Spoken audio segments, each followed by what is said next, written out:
Right, are we good? Are we live? I think we are. Hello all and welcome back to the Women's Football Chat Live. Tonight we return with action from England. It's England qualifying for Euro 2025. We're already on 4 points so far with a win against Republic of Ireland and a draw against Sweden. Over the next week though, we've got 2 games against France. Wins would put us in the driving seat to progress. So very exciting times, some crucial games tonight at St James's Park, England women versus France.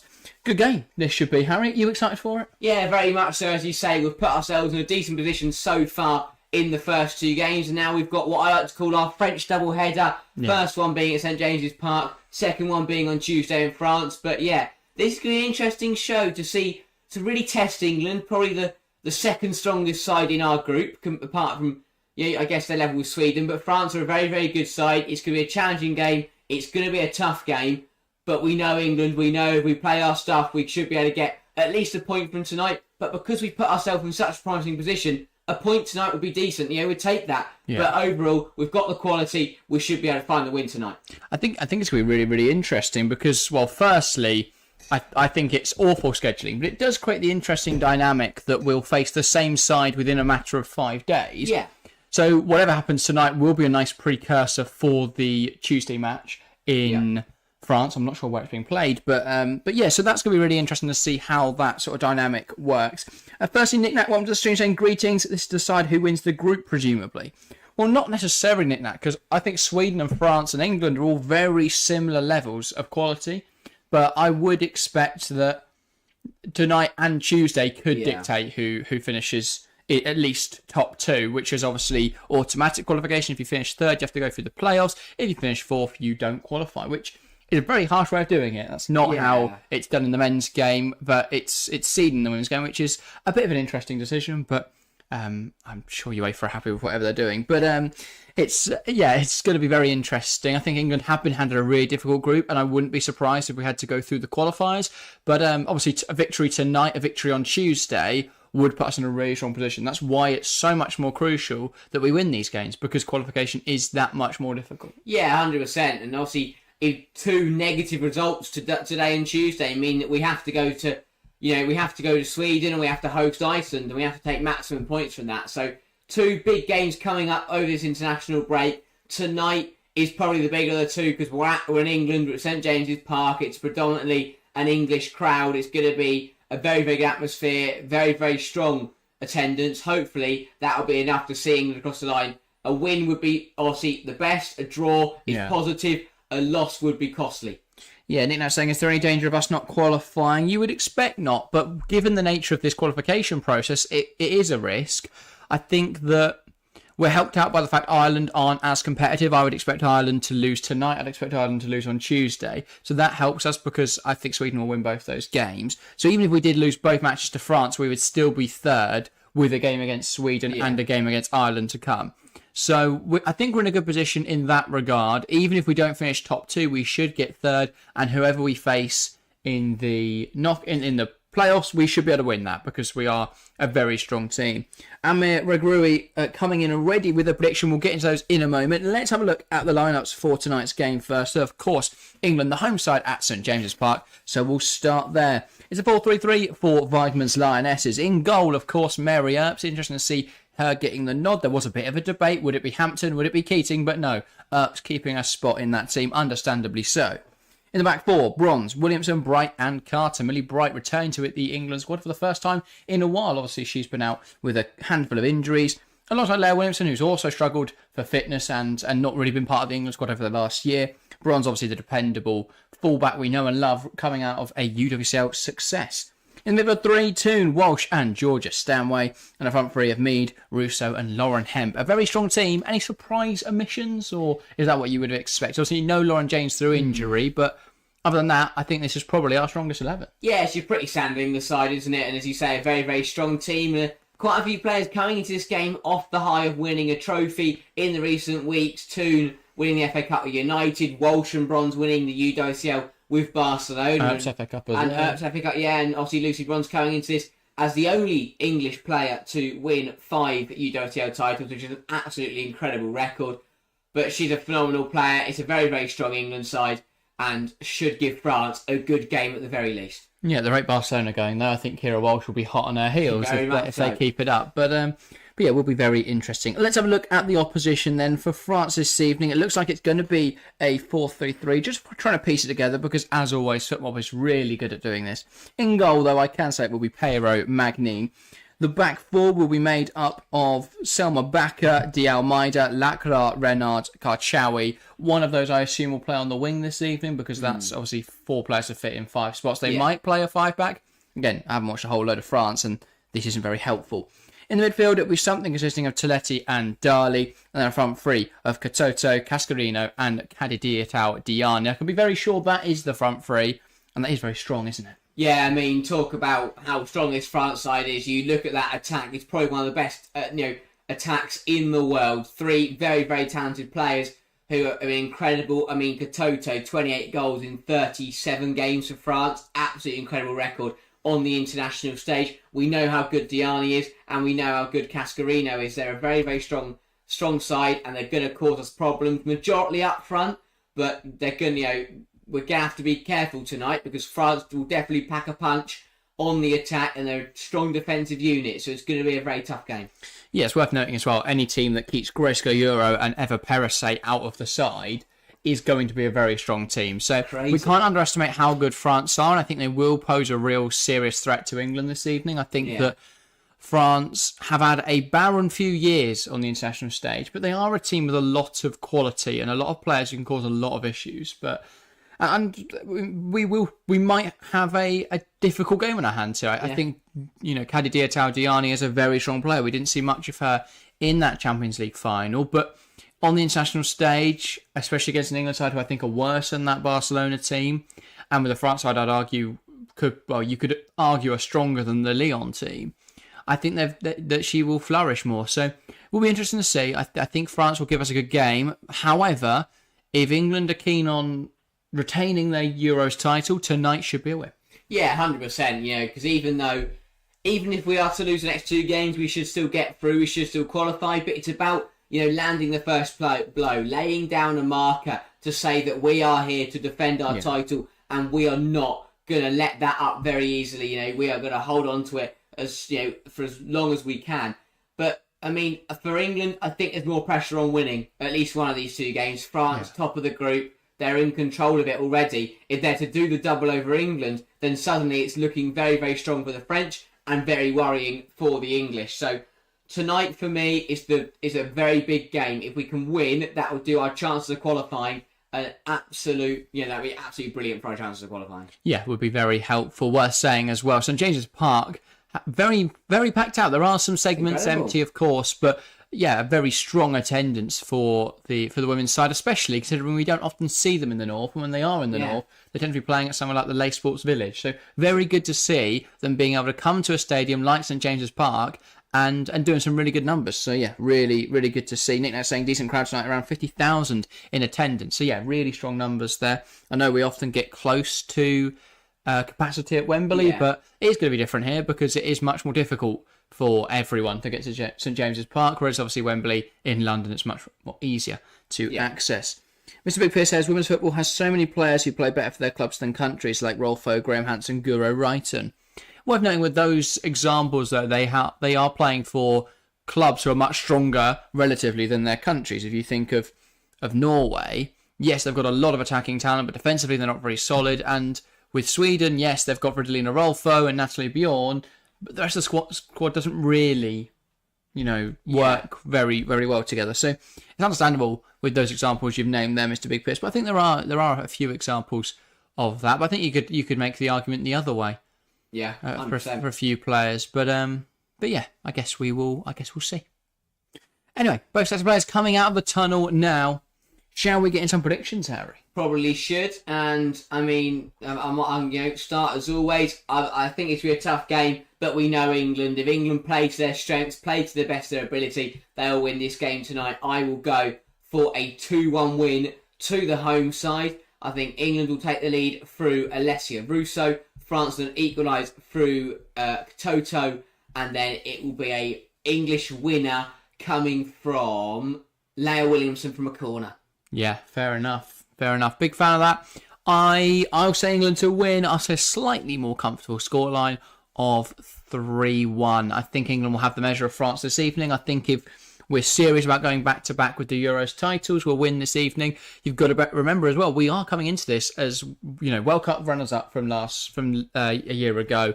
We are the reigning Euros champions, and I'd argue we've got stronger since then. I know we don't have Lauren James tonight, and that's a big miss, as Nick Nat mentioned in chat, but I think it's still a really strong England team, and a side that should be giving France a lot of trouble. Yeah, 100%. And what 50th game for Serena Weigmann, and what a way to honour her reign with a win over the French tonight. Because since she became England boss, we have been absolutely brilliant, and as you say, incredible achievements over the last few years, and we want to do the same at the next Euros, but we have to get there first, and that involves winning games like tonight.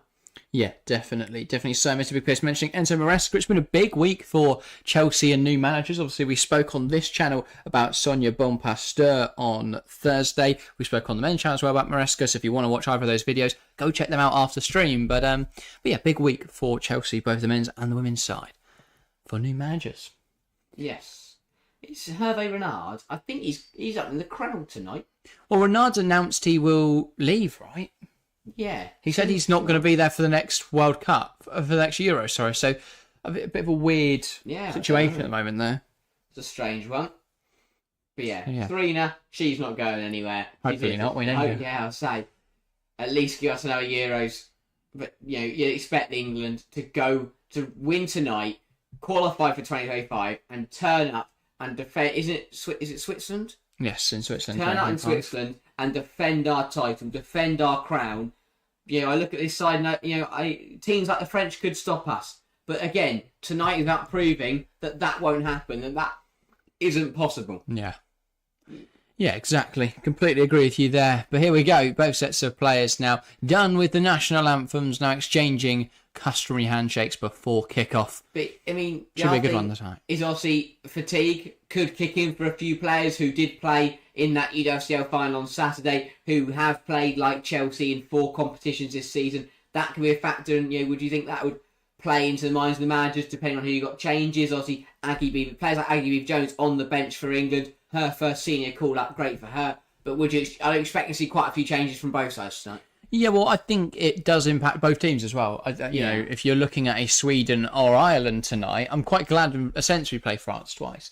Because if you look at Sweden or Ireland, they've got a handful of players who are very, very good, but then and have played in UWCL and whatever. But you've also got a lot of players who haven't, and so that will be they should have less fatigued sides, I would say. So I'm quite glad we're playing France because, again, a lot of their players play for Lyon, who got to the UWCL final. A lot of them played for PSG, who got to the semi-finals and obviously had a full Ligue 1 Féminine campaign. So, yeah, they are. I'm quite glad in a sense we're playing those because that should balance out the fatigue there, I would say.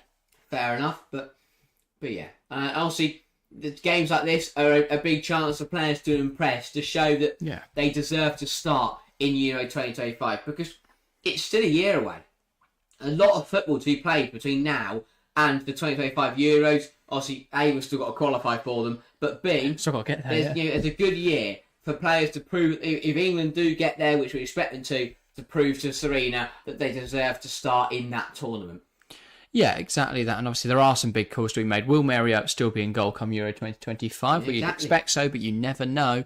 Will, the likes of Hampton and Mead be guaranteed starters if players like Beaver-Jones and Clinton and Kelly and Naz, if they have good Lauren seasons, James, of course, then what says that they won't start at that Euros? We've seen the numbers that Aggie Beaver-Jones and Clinton have put up this season. If they can better that, then that's incredible. But it does look like Simone Bakker's going to play in the midfield 3. Simone Bakker, will be in there. Obviously, Kachawi left back, as you'd expect. D'Almeida right back.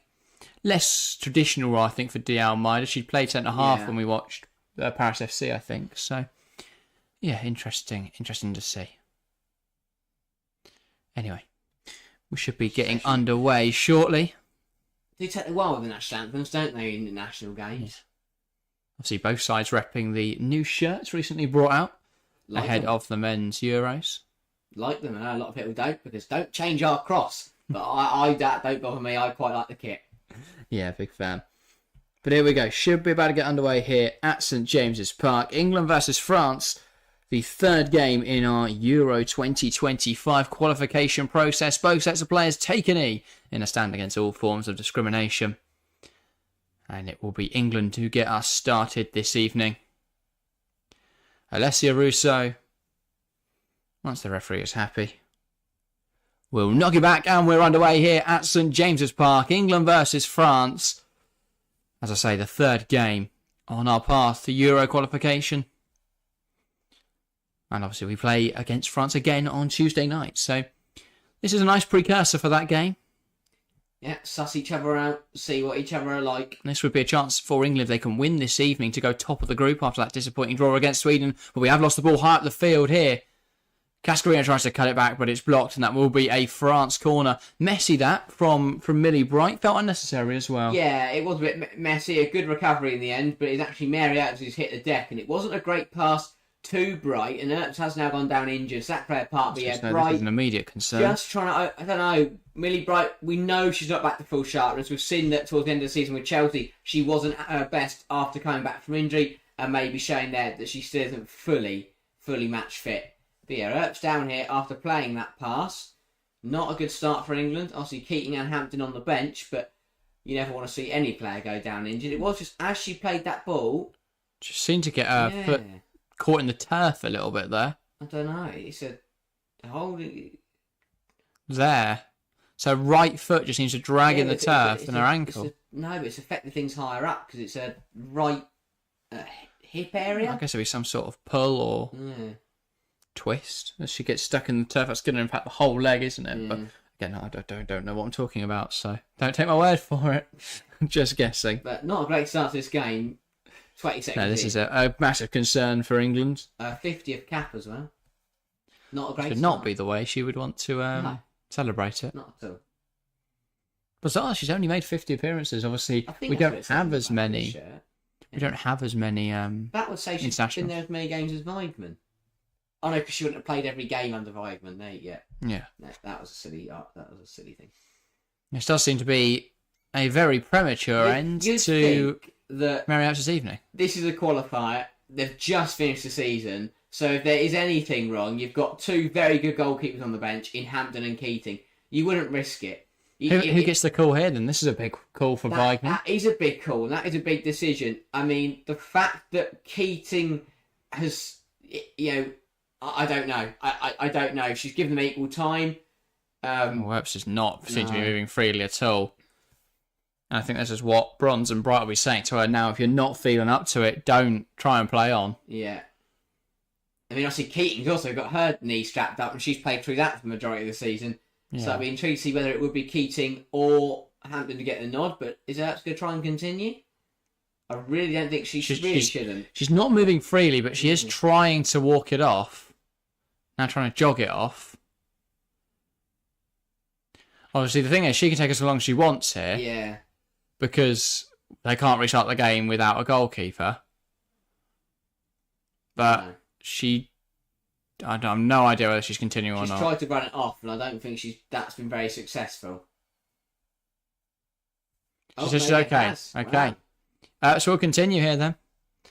Hopefully not to England's detriment if there is some sort of injury. It's a strange one, but yeah, we'll see how she goes for the next few minutes. The referee's saying that if you do have a problem, let me know and you're going off. And she's forcing you. And it will be a French corner then. Ball in from Selma Bakker, and it's headed away by Bright. Drops on the edge, and they try and keep it alive. France, now they do have a pot shot, but it sails over the bar. No issue for Earps. Yeah, I mean, if you're France now, you see a goalkeeper go down injured, you shoot. You test her early. Try and cause her problems. And that was a rogue one from Kenzadali, but I think that was the intention, wasn't it? You never know what's going to happen, do you, at this point in the game? No, exactly. Yeah, and now Earps with the goal kick. Hopefully, she will find it easier to kick this ball than she did the first time. And hopefully, she doesn't get injured from it. That'd be an improvement. Oh, and she's kicked it straight into the back of the head of Katoto. Is that a worrying sign? Here's Karchawi. Now Renard, Selma Bakker. So it does seem to be Karchawi midfield, Backer at left back then, rather than the other way around, as ITV assumed. Lacra, De Almeida. France trying to come forwards. Good stuff from Kira Walsh there, just stopping Dali turning. So now De Almeida's throw goes short into Diani. Tries to go down the line looking for Katoto. Doesn't come off, and England now with possession. Millie Bright.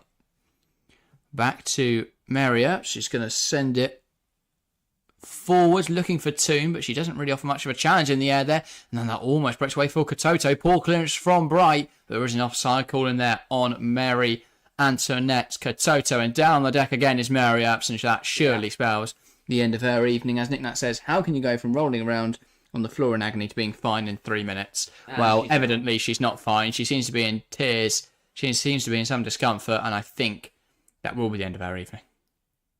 You'd have to imagine now. Yeah, she kicked it again, and you can see it's one of those. It goes though. again. Obviously, I know the player, has the final say, but as the physio, surely you just say to Vibrant, bring her off. Just bring her off. I don't know. Obviously, every footballer's going to be adamant to play, but the amount of games she's played this season, and it is going to be Hannah Hampton that will get the nod. So it was a toss-up between her and Keating, but it will be Hampton who will take the field. No, obviously you don't make huge assumptions based off nothing, but does that show Hampton is the first choice? Potentially so. After Earps. Which is an interesting call, because even as a Chelsea fan, I wouldn't be certain. Obviously, I love Hannah, but I think Keating is a sensational goalkeeper. Could it be something that maybe Keating was set to start on Tuesday as the second goalkeeper? So I don't know. It could be anything. It could just be that Serena rolled a dice or flipped the coin. Yeah, I think they'd be more likely to do stuff like that when we've got obviously qualified. the last games of the tournament of the qualification. Sorry, obviously they'll want to play full strength England side when they've got games against France. This will not happen now. Mary Earps coming off. Hannah Hampton will be into the game, and for a goalkeeper, it's very difficult to come into a match, 8 minutes in. Yeah, very much so. And again, France will have that not 6 minutes in, but yeah, that thought process to test the goalkeeper early. Hannah Hampton coming into this game off the bench, shoot, have a go, make her think, put her under pressure. But yeah, I mean, I guess it also could have something to do with the fact that Keating has already got her knee strapped up for the last few months. Yeah, obviously Keating has played every single game for City this season. Hampton hasn't played in the last month, so there is that advantage. And Hannah Hampton coming on now. She seems to have forgotten gloves, which is a concern. A pair of those might help her. Yeah, and a big moment for Hannah Hampton then. Big chance for her to impress it once again in an England shirt. Yeah, big opportunity now. Especially that if Earps is properly injured, then that is going to need another goalkeeper to come in for Tuesday. So Hampton now with a chance to show. I was going to say, it's almost an audition for Tuesday night starting berth. Yeah, 100%. 100%. Obviously, for Earps' sake, we hope that's not a serious injury. We hope that is something that will be resolved by Tuesday night. Just some sort of knock or strain. And England in behind here, Lauren Hemp. Can she work it around into some sort of opportunity here? Walsh plays it towards Jess Carter, but I don't think she's going to get there. De Almeida hooking it out for a throw. Interesting call as well. Carter over Charles. Does that show anything? Is Carter the favourite to start there, do you think? I don't know. Maybe going a bit more defensive tonight, Weigman, due to the opposition. We know Charles is decent defensively, but usually is known for her attacking exploits. So maybe just wanting to be a bit more disciplined and defensively shored up. Yeah, especially up against, obviously, Kadidia Taldiani on that flank. Yeah. Don't want to be getting caught out, because if not, they will just score. Yeah. Mr. Cookie, welcome to the stream, saying, where can I watch it? If you're in the UK, it's on ITV4. So head on over there. But don't leave this stream. Watch us as well if you can. Thank you. De Almeida sends it forward with a throw. It's flicked on well by Diani, but England recover it. Walsh tries to pick out Ella Toon, but it's behind her, and now France fly forwards. Karchawi plays it wide. Cascarino will keep it alive. Has options in the box to aim for. Delphine Cascarino tries to fashion opportunity but can't. Finds Selma Backer. And now she'll look to cross it. Good ball in from Backer. Trying to find Diani at the back post, but that's not going to happen. Hemp will fight Diani, but she loses that physical contest. Diani, nice dribbling. Exchanges a pass. with Kenzo Dali. Here's Dali again now. De Almeida tries to find Diani, but it's not come off. Now England possession, and they can just slow it down a little bit. Yeah, well, one in there by Carter, but it's still a bit scrappy from England, but eventually get the ball down with Walsh and just start to play some football. But that's another loose pass from Williamson, but again, one back by Kira Walsh. Stop saying that because we keep giving it away every time you say we've won it back. Anyway. I still don't know who's got their foot on the ball, and France finally Almeida, come away with something. Now Selma Backer. Back to Wendy Renard. Renard in... What a leader, what a centre-half Wendy Renard is. Love Wendy Renard. Absolute legend of the game. How long can she carry on playing? Forever. Cascarino. And there is a touching moment here at St James's Park as they pay tribute to a young fan who lost their life in the week. And yeah, lovely to see. As all the fans take part in a standing ovation and applause. But the game will continue. England winning the ball back. Williamson. Now here's Millie Bright. And Hampton.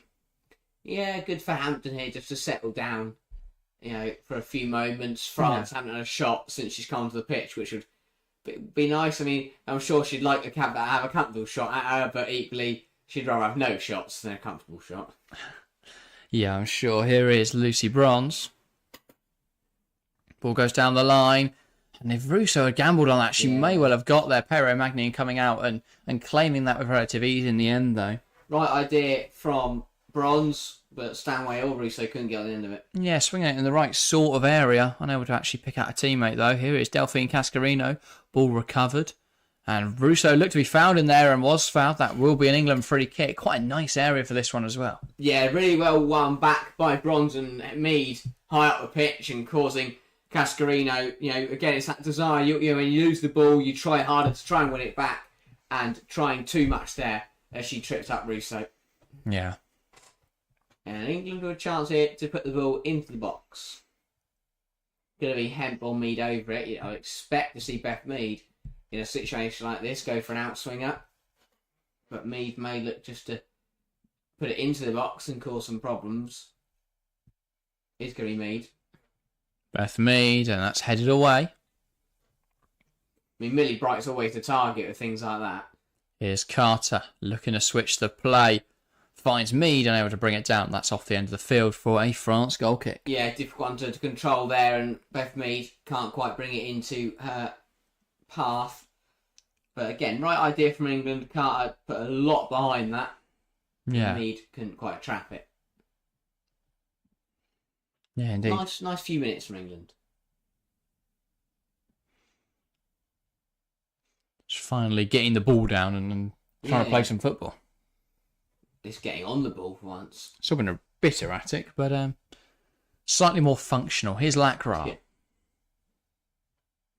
Trying to bring it forwards. Hooks it towards Diani, whose flick on is intercepted by the Lionesses. Hemp. Carter letting that run through her legs, and now back to Hannah Hampton. Her first touch on the ball since coming on, and she's going to drill a pass out wide. Mead unable to get the flick on and loses possession. Here come France. Cascarino looks to run it off the pitch, and she has. Again, under pressure there, and Cascarino just losing the ball once again. And England slowing it down and trying to find a way through. Here's Leah Williamson. Obviously, back as England captain this evening. Yeah, her and Bright have been a little bit, as I say, Bright gets his better, but a little bit chaotic, a little bit of a calamity at the back at the moment, but seem to have settled down a little bit as this game's gone on. Yeah. Started passing things in the right direction. And to the right players. Yeah, again, a point tonight isn't the end of the world. A win, though, would be better, but France have probably started the better side here. But Carter, that's brilliant defending there to deal with Diani. Doesn't let her turn, manages to win the ball back, and England win the throw as Lacra puts that out of play. But no, 14 minutes. I haven't seen much football, seen more of Marriott on the floor and having to go off. Yeah. But finally managing to get a good spell of in-play possession going. Now England looking to come down this left-hand side. Nice stuff for Russo. Can she find a cutback? It's blocked. I mean, And yeah, now France will bring Russo's it the other done way. brilliant there. She's turned Lacra, and Lacra has got a fistful of her shirt as Russo's running past her. Darley runs out of road there, and it's one back. Stanway fouled. Jordan, and now Beth Mead also found that will eventually be an England free kick. And yeah, France, another demonstration of that frustration that you feel when you lose the ball and you feel like you have to work harder to win it back and end up fouling the opponent that nicked it off you. But England have gone backwards from the free kick and are just going to settle down with the ball. Williamson again now will play that through the lines, and Hemp will try and rush onto it, but it's Perrault Magnin who comes out well for France. And now they'll look to build up themselves. Wendy Renard shifts it to Selma Bakker. Goes down the line. Cascarino now. Kenza Darley. Darley remains calm in possession. And now it's fizzed back to Perrault Magnin. D'Almeida. To Lacra. Under pressure from Russo, so she'll lift it towards Katoto, flicking it on for Diani. But Carter will get there, knock it home safely. And England can rework the ball. Hannah Hampton now. It's great to see Hannah getting a chance here for England. Obviously, the circumstances around it aren't at all what you'd want to see. But still, take the positives from the situation, I guess. Got to take the opportunities you get given. That's messy from Carter. Darley put the ball in. It looked like it took a nick off an England player there. But Brett didn't, and Bronze will let that run out for a goal kick. Yeah. Hampton got a strong 80 minutes here to impress. But yeah, there is Hervé Renard, sat up in the St James's Park stands, either searching it, I'm guessing serving a touchline ban, or just fancies a different view. Perhaps. A loop pass from Carter, was it kept on? No, it wasn't. No, I was going to say.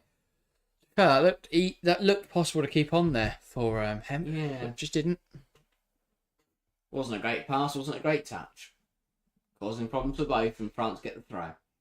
Almeida here is Kenza Darley now. Karchawi gives it out wide. Selma Bakker drilling it across. Carter heads it away. Now Hemp trying to fight for it. Almeida shoves her to the ground, and that's an England free kick. Yeah, I feel like Kenza Darley's been everywhere tonight so far for France, getting on the end of every single ball. But as you say there, Almeida shoving Hemp to the floor, and England win another free kick in their own half. Leah Williamson.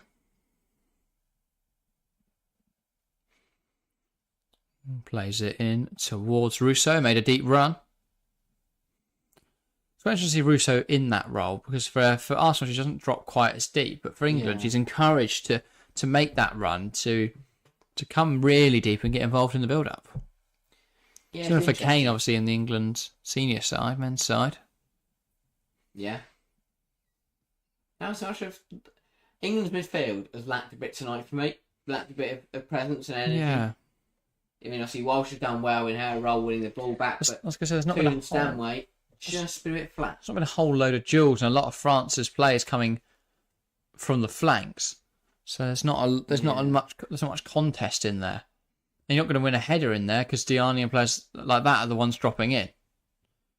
Incredibly good in the air. Walsh goes back to Hampton. That goes long. Searching for Russo, but she's never going to win that header up against Wendy Renard. It's going to work tonight because Renard is going to say thank you very much and bring that ball down every single day of the week. She'll just head everything back. Yeah. She will win it. In the air, she will win it. Lacra, D'Almeida. Carries that ball inside. Now back to Lacra. And wide again into D'Almeida. Diani. Darley back towards Diani. Cut out. Williamson. Goes back to a goalkeeper, Hampton, who'll clip that ball forwards. Header in the midfield goes slightly astray as it's kept alive by Hemp. Walsh, Williamson. Happy just to stay in possession for the moment. Now Bright, bronze. Yeah, first 20 minutes or so, it's been a slow start, but both sides warming into the game. Obviously, the interaction early on wasn't ideal. Probably did set us back a bit. I was going to say, because obviously we're in the 19th minute, almost 20 minutes, as you say, but it feels more like we're in the early 10-15 minute stage. Handball in there from... So advantage played as England come forwards. Mead to Bronze down the line. Renard trying to cover across. Bronze does get the ball in the box, but nobody in there to meet it. Good chance for England. I don't think England realised that Bronze was going to get to that ball first. But yeah, really good football from England, moving it from side to side, causing France problems. And a shame that no one could get the on the end of that ball in from Bronze. But good stuff for England, better football. And as we say, warming into this game, starting to come forward with a bit more energy and a bit more intensity. Yeah, here's Wendy Renard. Across to Lacroix. Carrying it forwards. Lifts into Diani. Diani. Now, France coming down this right-hand side. Caddy Diatal. Diani unable to get there. Williamson knocks out a play. And that will be a France throw. Yeah, good defending from Williamson. No nonsense, nothing silly in a game like this. Always going to knock that ball out. Earps has returned to the England bench then. Always a positive sign, isn't it? She does seem to still be in some discomfort, but the fact she's on the bench and not on the physios table does show some positive signs. Shouldn't be anything too serious. No. Might miss Tuesday's game. You'd expect her to miss Tuesday's game now, but should be fit and ready for the next internationals. Well, if it takes her a month to get over it, then 6 weeks, isn't it, between this and the other international break? Quite close proximity for an international break. Yeah, I guess it gives time because we're doing this weird convoluted qualifying system. It gives time to do that and then still have enough time to play all the playoffs and stuff, obviously, before next summer. On top of a Nations League campaign coming this autumn, I think. Rousseau slots it well nicely towards Lauren Hemp. Hemp delivers it. Chance for two, and it goes whistling past the far post. Big opportunity for England. Squandered by Ella Toone. Yeah, really good football, and you feel like Toone's got to find the target, and she's annoyed with herself there. Rousseau does well. Samway does well. So Toone, she wins it back.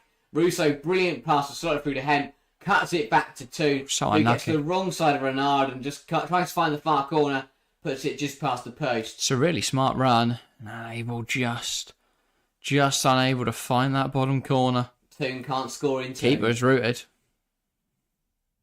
It's not a bad effort, just wide. Yeah, the Toone army would have been marching on there. But better for England. The last few minutes, really good football, starting to cause French problems. France problems, the problems aren't French. France, they've been decent, haven't really had any threatening chances. I mean, that chance from Toone was probably the best chance of the game. So that says a lot for what has happened in the first 23 minutes. Diani coming forwards. Can she get around Millie Bright? No, she cannot. Brilliant defending. Bright knocks out of play. From Bright. Katoto all over in there, sorry. Yeah, but never to win that physical fight against Millie Bright. Fight against Bright, it's always be a good night for you.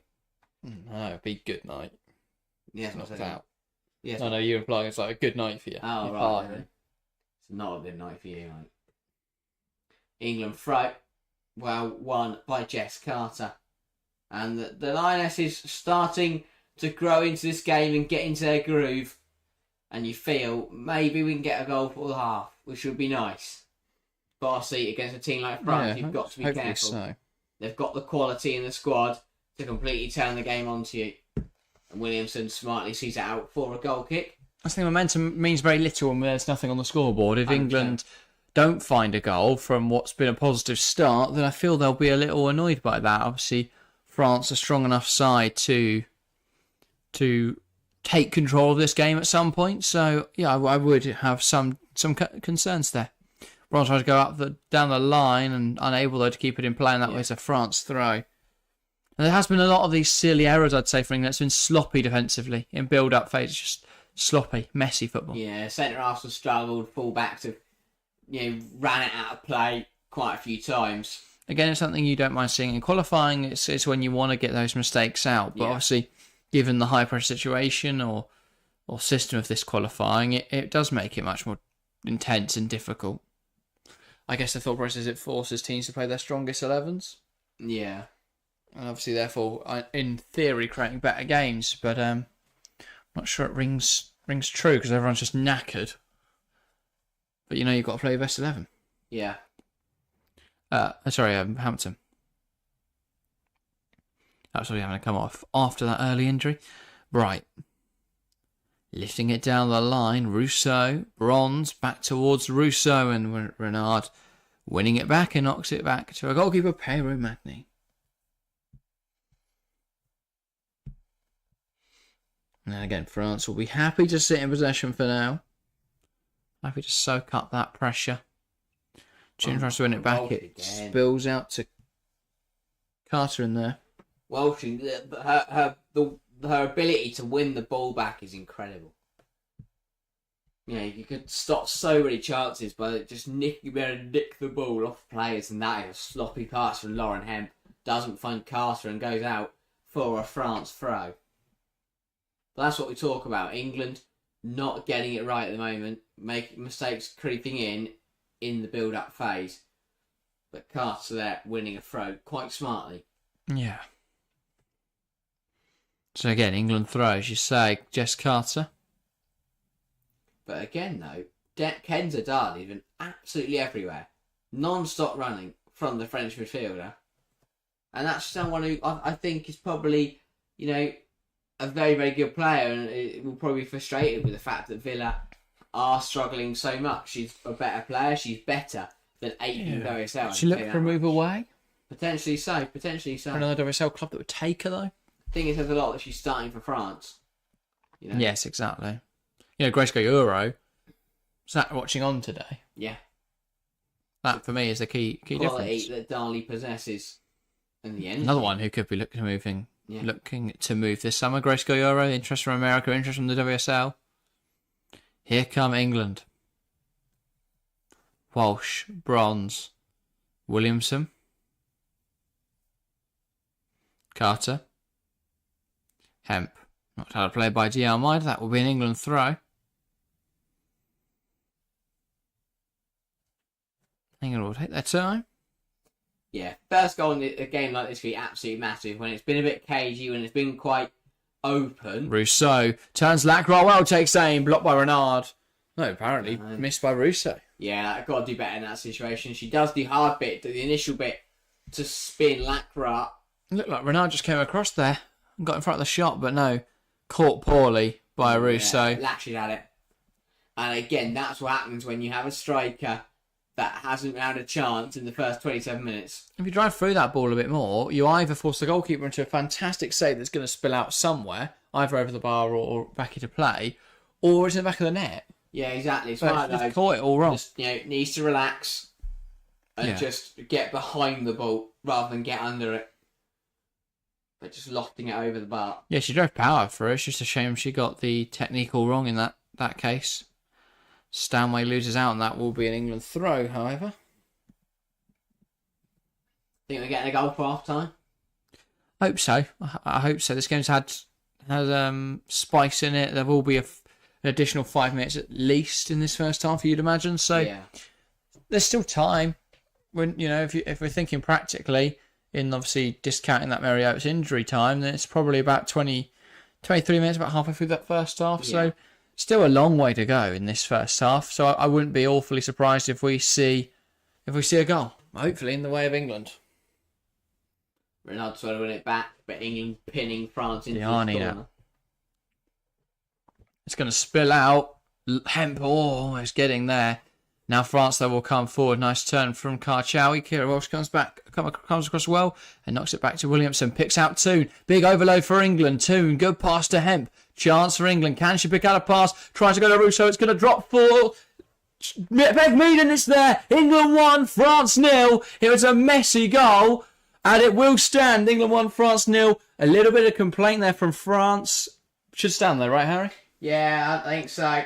If anything, it looked like it was going to be a penalty if me didn't find the back of the net, because it was brilliant from Hemp, pulls it back to the penalty spot. Stanway was running it in. It looked like she got taken out by Backer. I've been intrigued to watch it back, but it falls to Beth Mead, and she manages to fire it home. But really good ball into I was going to say, that's what you get when you've got a player like Williamson who can make side-splitting passes like that. Going run.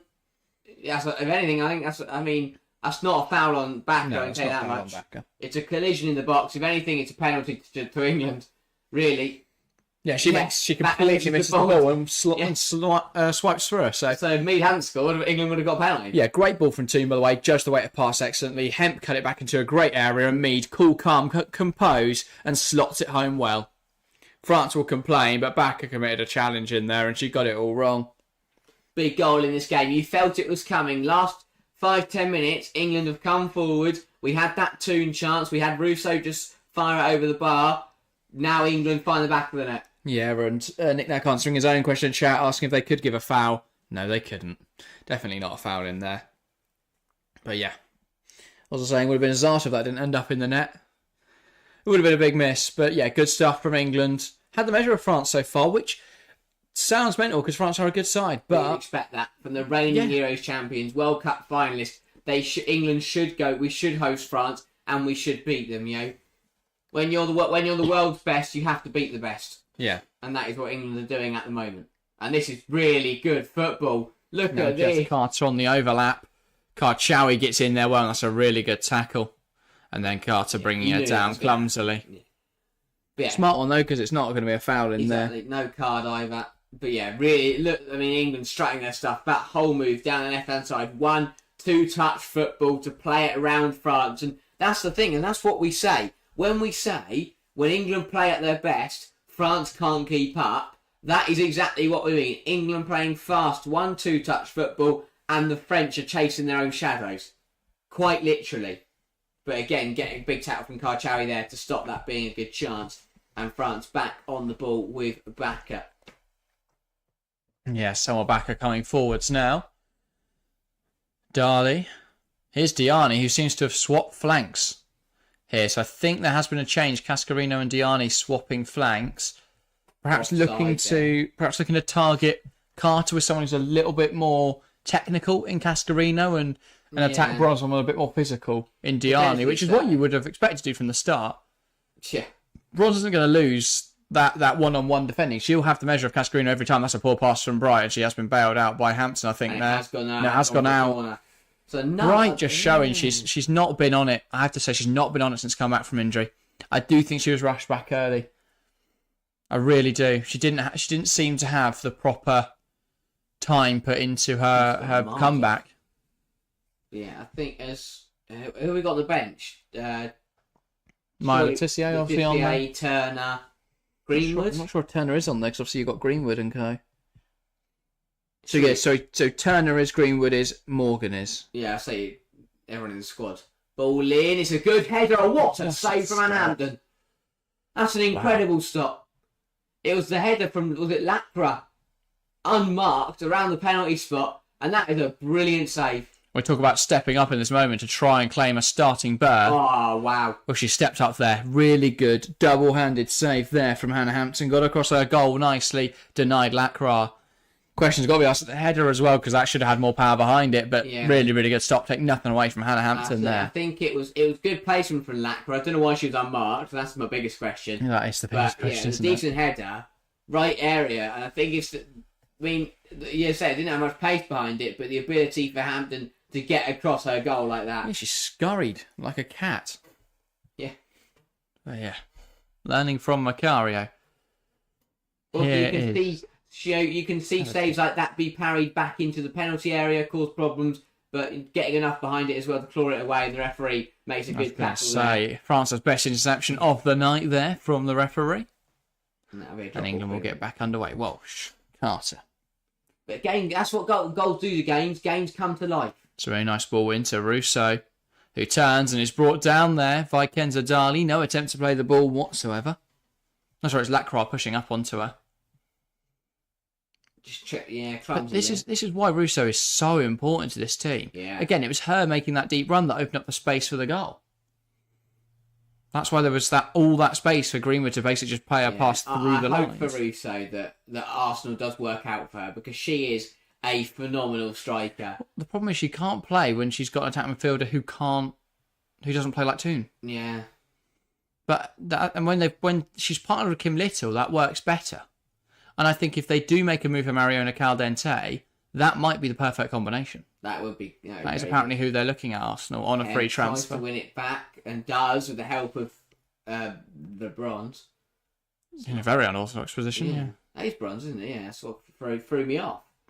Found myself on left wing. But anyway, France recover it. Yeah, this game, that goal spurring into life, and that's what we like to see. Slow, both teams getting cagey start, getting into the game. One back in there from England. Stanway, now Walsh, Toon, knocks it across. Carter. Hemp back towards Carter. England coming forwards now with confidence. Carter being forced back. Hemp.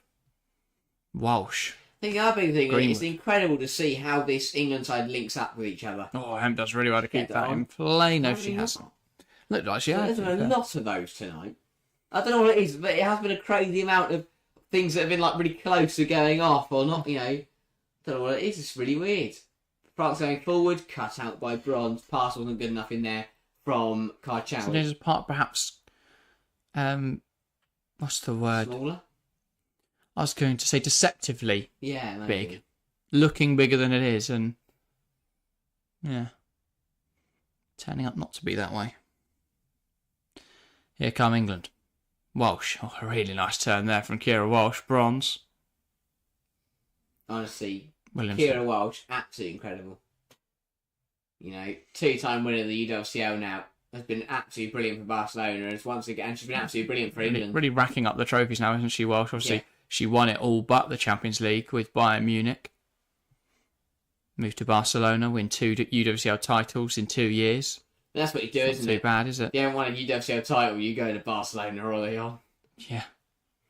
Bronze has done it at both. Walsh done it at Barca twice. Yeah. Again, the most recent side that isn't one of those two to win it was Wolfsburg in 2013. So, not many active players that haven't played for Lyon or Barca that have UWCL titles. Yeah.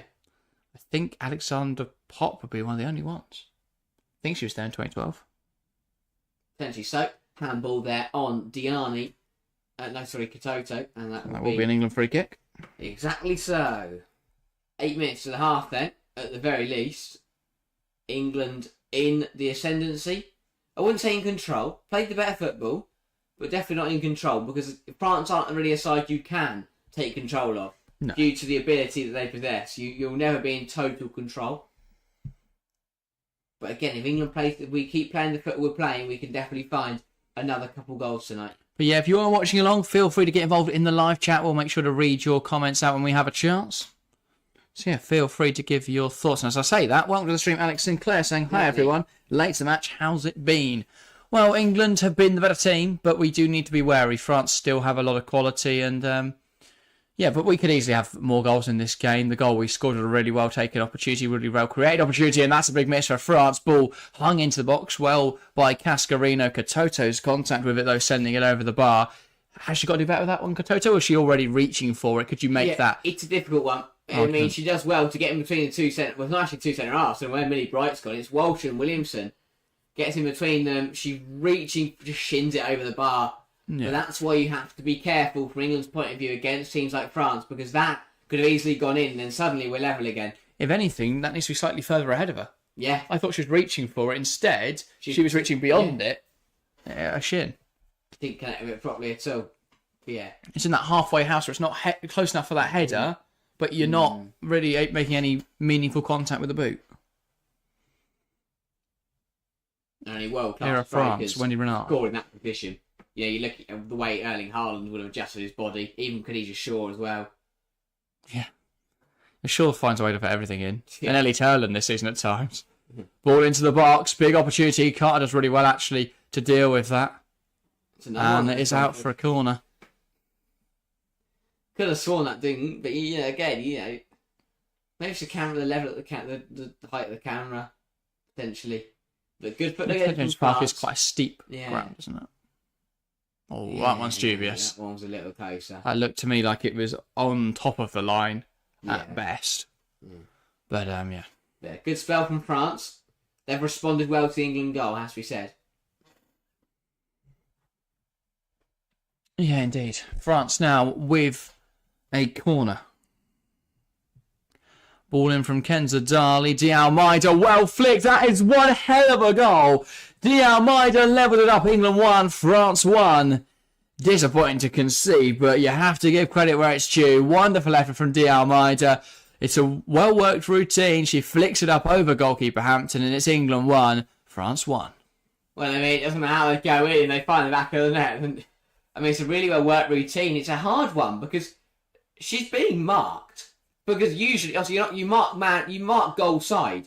So she's ran away from the goal to reach the ball. So it's not a case of that. It's a hell of an effort. Yeah, she flicks it really well. Hampton hasn't got time to adjust her positioning there. Oh, you're not going to save that. I think it's got to come down. There is a bit of a question mark of a foul there because Hemp would have likely got in front of it, but Renard. It's a really, it's a strange goal, but it counts. But it's in the back of the net, and it is. And it's level. We have a level game here. Alex says, well, okay, well, not a lot you can do against a shot like that. And as Nick Nack says as well, crisp finish. Really well taken a bite. D'Almeida. Cleverly done. Indeed, Nick Nack. Indeed. Being an orthodox goal from a centre-half, that is. Yeah. You expect strikers to finish like that. Not your right-back. Who usually is a centre-half. Exactly. You're at a position centre-half from a corner and just looped it over the goalkeeper. Sums this game up. That feels like you could already preempt the media question of, did you mean that? Yeah. Here is Lauren Hemp driving inside. Does really well. Great tackle in there and just to perfection by Kenza Dali. One back well though by Ella Toon. Walsh. It's the intensity for me of the England midfield. You just can't get out of there. It's like a pressure cooker. And that's what, Beth Mead does well, brings it down for Russo. Russo tries to adjust her position. Just shoot. And Mead shouldn't have passed that. Yeah. Yeah, I felt like, yes, Russo was there, but Russo would always be under pressure. She had her back to goal. Mead should have just had a go on her left foot, on her back to find the top corner from there. But yeah, and that's why I commend back to your midfield point. That's why I commend how well Kenza Dye's played tonight. Because she's been absolutely everywhere, made some brilliant tackles in what is a very, very highly contested midfield battle. Yeah. That I would say France are losing. So for Kenza Dye to play as well as she is while her team are losing that midfield battle is very impressive. Well, I don't think it's helped her the fact that I don't think Tilletis is the highest quality. I think she's a good player, but I don't think she's of the world-class calibre that we see on this field. And I would also say that Karchawi's not a middle midfielder. And I don't think that's a controversial statement. You bring Gayoro and the likes into this. And well, exactly. I'm not exactly sure why Grace Gayoro doesn't start this evening. I think fatigue. Maybe. I'm not sure whether she had an injury at the end of the season for PSG, but you'd think she'd be a hero, that is a fantastic turn. And Stanway's another one. I think there's been a lot of question marks around her. I mean, that past perhaps reopening those questions, but I think there's been a lot of questions around her, especially with the rise of Clinton and of Jess Park and Lauren James making it difficult to compete for spots in this England starting 11. And there's been a lot of questions because she wasn't great at World Cup 23. Yeah. And she hasn't performed particularly well in recent friendlies. So I do think there are some questions about whether she deserves to be in her place. But I think she's still a really, really good player. And she suits our midfield really well. And she's a brilliant penalty taker. But I think the problem for Stanway is that she isn't... Okay, don't get me wrong. Bayern Munich are a very, very good side. And in Germany, they dominate... Them and Wolfsburg dominate the trophy winning. But... Bayern aren't your Chelsea, your City, your Barcelona, your PSG, your Lyon, where these other players are coming from. Your Bayern Munich aren't one of those very top sides, and I think that maybe does her a bit of injustice at times. Yeah. Because you look at the rest of this England side, it's Chelsea, Barca, Arsenal, City, Lyon players. You know, players who are winning UCLs, winning WSL titles, and obviously Bayern are winning trophies, winning the Frauen Bundesliga once again. But maybe she doesn't quite get I don't know. It's not quite the same level. So maybe Recognition. You look at Bayern; they didn't even get out of their Champions League group. Exactly. And stuff like that is going to. Oh no, did they? I can't remember now. No, they didn't. No, especially in Ajax. So yeah, no, they didn't. And obviously that's going to have an impact and stuff like that. I don't think Bayern are. I don't think they're even the best side in Germany. Obviously, Wolfsburg didn't even make the Champions League this year, but traditionally they are the biggest side in that country. I think that I'd obviously draw Samway back in the WSL soon. I still think that she's got a lot to give, and I wouldn't be surprised if a big club made a move for her, or if we saw an ambitious side pick her up in a few years' time when she's reaching the Tottenham, Liverpool, last few years of her career. Yeah, great 1-2 between Stanway. Ball into the box. It's spilt by Pedro Magnin and dealt with by Wendy Renard. We should have a healthy addition of time in this first half, and it will be 5 minutes of additional time. Yeah, called that very, very early. So. Well done. Taking that, but Amir asking if he's the only one worried about the result tonight due to the importance, obviously, for qualification. I'm not unduly worried for the simple fact that if we can take even a point tonight and a point on Tuesday, we'd only be 2 points behind France, and obviously we play Sweden and we play Ireland. Now, if Ireland gets something in one of their 2 games against Sweden, that puts us in a really good position, because then we just have to win our final 2 group games and we should be through. Either way, I don't see us being behind Republic of Ireland. So I think, even if we have to go through the playoffs, there's nobody that will be in the playoffs that worries me too much. I do think the way our fixtures have been done have been quite nice. Played Sweden first of all and drew, not a bad result. Then we got to play Ireland, which we thumped, and which was very nice because it set us up automatically onto 4 points going into tonight's game. It's annoying, really. We didn't beat Sweden because I think that would completely change the dynamic. Especially when France did. Well, exactly, because Sweden would be on 0, meaning even if they beat Republic of Ireland twice and we lost to France twice, we'd be level on points. And then we play Sweden, obviously, after our Ireland game. So if we beat Ireland, we'd be through. And the Sweden game wouldn't really matter. Because you're presuming that Sweden beat France, and if not, we'd be ahead of France. So, the way that works out, I do think there is a bit of frustration in retrospect that we didn't win that game. We didn't win that the match against Sweden, but that won't matter at all if we win this evening. So it's all a matter of balance, isn't it? Looking back with the perspective of hindsight, it'd be lovely if we're beating Sweden. But if we win these tonight, we win Tuesday, doesn't matter. Terms tonight, though, I think 1-1 is probably the fair result at the moment. England probably had a good spell, found the goal, but France responded well to that goal and managed to find one of their own. They had a good spell of 5-10 minutes. I think it's been fairly even, but France haven't created anything other than that goal, and that wasn't, a well-worked, brilliant play. It was a flicked-in corner routine. It's, so I think you could definitely argue that that we have you could argue England in the better side here. Amir, by the way, updating us saying Ireland is beating Sweden 1-0. What? Wow. Well, that throws. Has Christmas come early? That'd be a huge result. Who scored? No, it's not. It's 1-0 Sweden. Oh. That makes a lot more sense. I was going to say. So Jana Wright and Canaride with the goal there.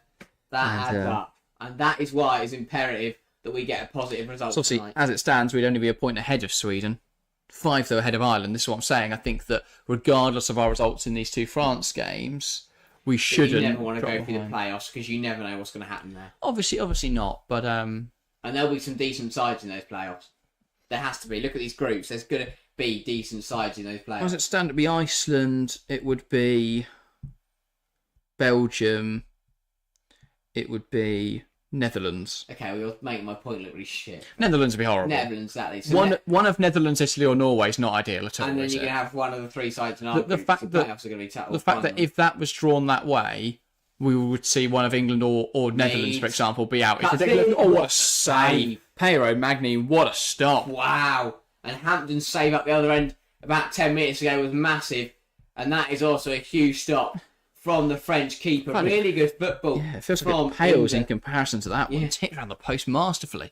Again, credit to Beth Mead. She is playing like a player possessed this evening. Cuts inside brilliantly. I think she's really struggled to come back from injury this season. But tonight, she's been gliding. We said Mead should have done that earlier, and that's why. Because she's going to cause problems, and not much more she could have done with that effort.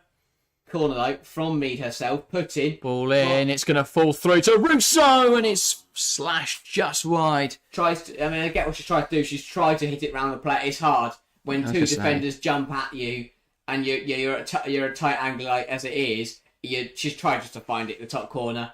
I don't blame her. It's not a bad effort. Yeah, she's just trying to dodge the two players jumping right at her. And again, if that just skims in, you never know. But yeah, great driving run from Bronze. Thought that was going in, says Nick Knack. It looked like it. Definitely looked like Didn't it. expect that to be the last action of the half. But yeah, Perry Magnin, good game so far this evening, I'd say. Not a lot she could have done about that first goal, but a really crucial save there. Stanway backwards. Not someone I've seen a whole lot of, obviously, playing for Juventus. So I haven't watched Juventus this season, but there we go. That is the end of the first half here at St James's Park. England 1, France 1. Will England feel frustrated after that first half, after they dominated large portions of the game? What do you think, Harry? Yeah, it's a hard one to judge, I think, both sides were slow to start. It was a cagey affair. We saw a lot of misplaced passes, interrupted by the Earps injury. Slow start to the game, but England were the first ones to really step it up. They played some good stuff. Toon had a chance that she put past the post. Russo had the one from a tight angle where she blazed it over the bar. And you felt from those two chances that England were getting on top, which they were, and were goals coming, which it did. And it was a very well taken goal from Beth Mead. However, I felt like after that goal, the game kind of shifted a little bit. France responded really well. England didn't really react to that response. And eventually, through just having the ball and winning a corner, the French, they had two corners, didn't they? The first one, which was a brilliant save from Hampton, and then the second one, which was a brilliant effort, it has to be said, from De Almeida.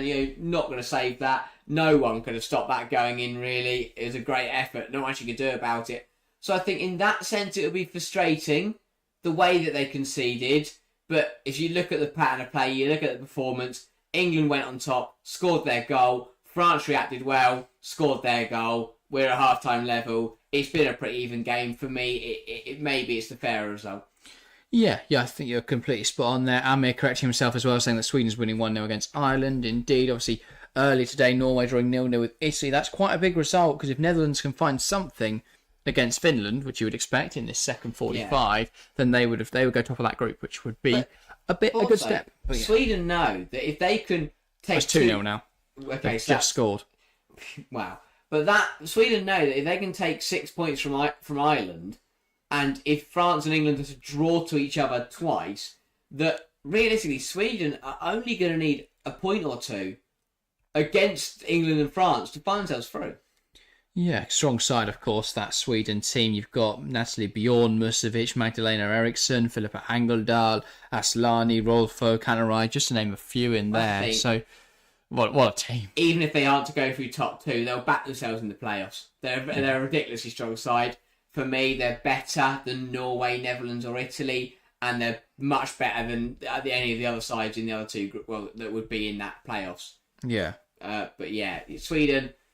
This game, I feel like this group's going to be tight. Those playoff, that top three are only going to be separated by a couple of points for me. And that is proving again tonight, with England and France being level and Sweden already have drawn to England. But yeah, I think, I'm intrigued. Yeah. Big second half coming up, though, for England. It is weird to have such a competitive qualifying group, which is not what we want to see the competition. No. Once at the actual tournament, and it does feel like we're going to see a big giant not make it, which is not what we want to see. No, we want to see all the best teams at the Euros in Switzerland. So I don't really understand the decision from UEFA to have such a competitive qualifying system. Yeah, because they want to make it more exciting, but the whole point is that it builds up the excitement of the tournament. Like, the whole point of qualifiers are, get the big sides through. Give the small sides a chance. If they can go on a brilliant run, an incredible qualifying campaign, then maybe they can make a stunning surprise. But we don't want to see all these sides playing each other now. As you say, we want to save it for when we get to Switzerland and we're going to see these big ties. I want to see England, Sweden as I want to see Sweden, Netherlands as a quarter-final. I don't want to see it as a playoff game to get to the bloody tournament. Yeah, I completely agree with you there. I also think it's a weird situation when you have teams that literally can't qualify. Teams competing in the League C of the Euros qualification cannot qualify for the actual tournament. All they can do is qualify for League B. And then if you're in League B, the winner of that gets a playoff place, I believe. Crazy. And it's just not a situation we want to see where, the qualification for the big size is so much more difficult, and for some teams it's literally impossible for them to make the tournament. It feels like an unfair way of doing it. Yes, qualifiers now in the men's game aren't very exciting. We you could fairly predict who's going to go through, but I think that's the fairest way of doing it. Because, for example, let's take a random team down in this group. Slovenia, they beat Latvia 6-0, right? They're top of that group. So they could have a golden generation of young talent coming through, and they wouldn't be able to qualify for at least two tournaments. So then that golden generation might be over. So I think it's a really flawed system.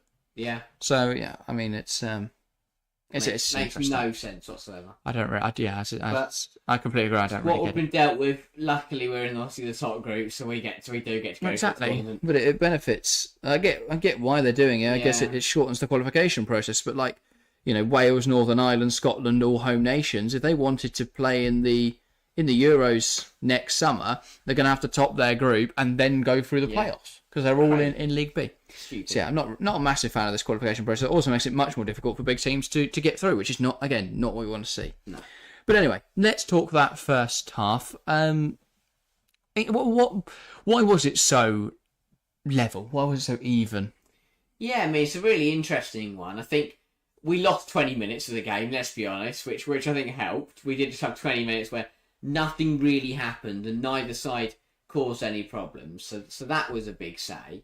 Yeah, can I just interrupt? We have roleplay with that second goal for Sweden, by the way. Shock, very, very good player. But yeah, and then I think, to be completely honest, it had potential to not be even because England took control and found the goal and realistically could have pushed on from there.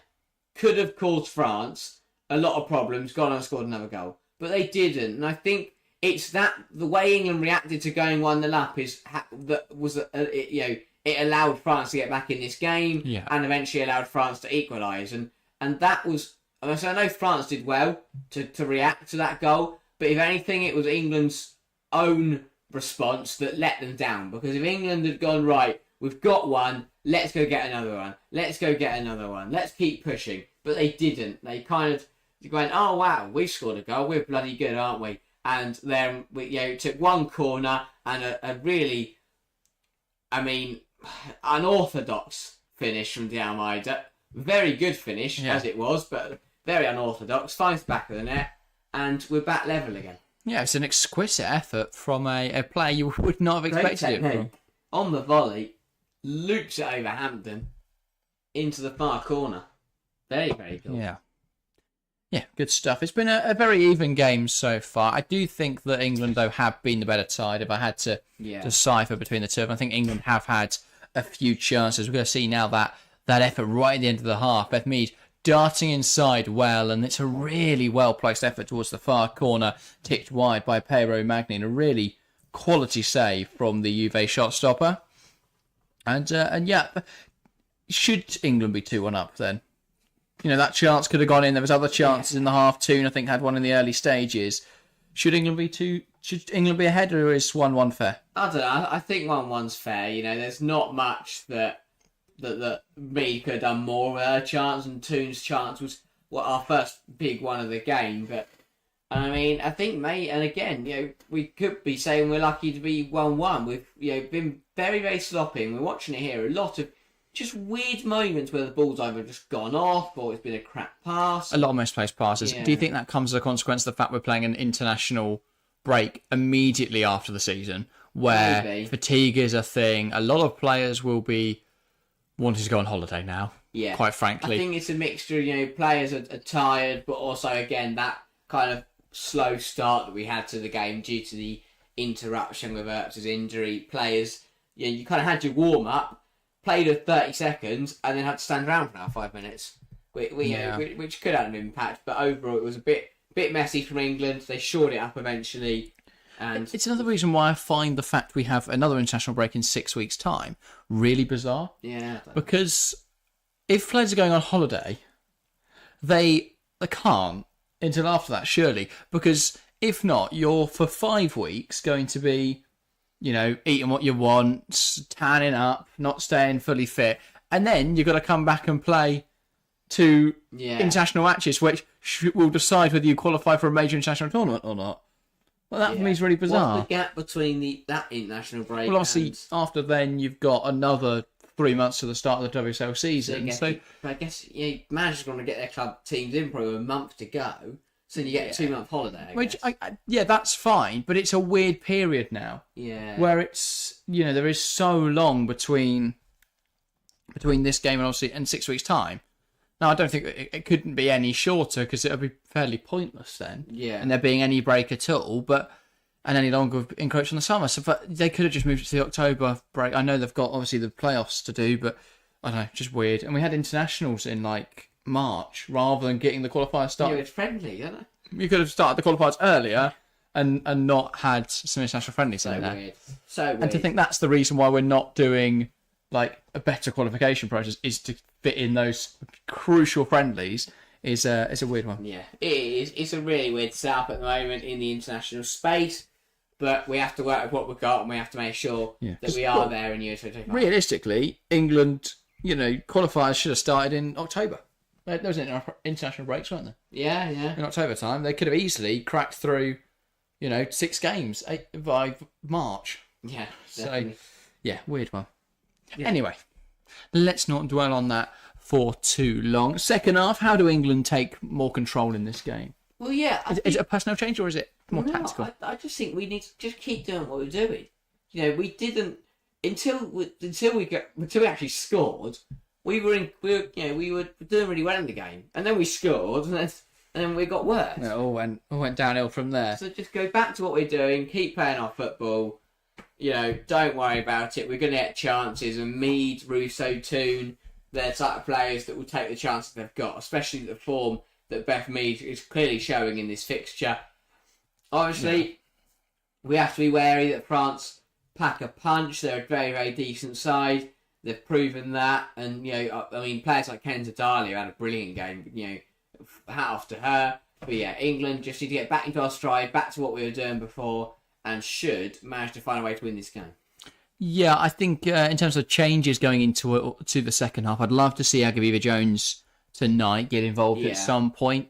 I think that it's a shame we don't have Neve Charles because there's been a few times where it's been a nice exchange of passes down that left-hand side, and then it's Carter who's making that run beyond. And once she gets into the final third, she doesn't really know what to do in that situation. So there have been a few times where her progress has been stunted because of that, and I do think that's a little infuriating. But no, I can't have too many complaints about our first half performance. I thought we were actually really, really strong. So yeah, good stuff.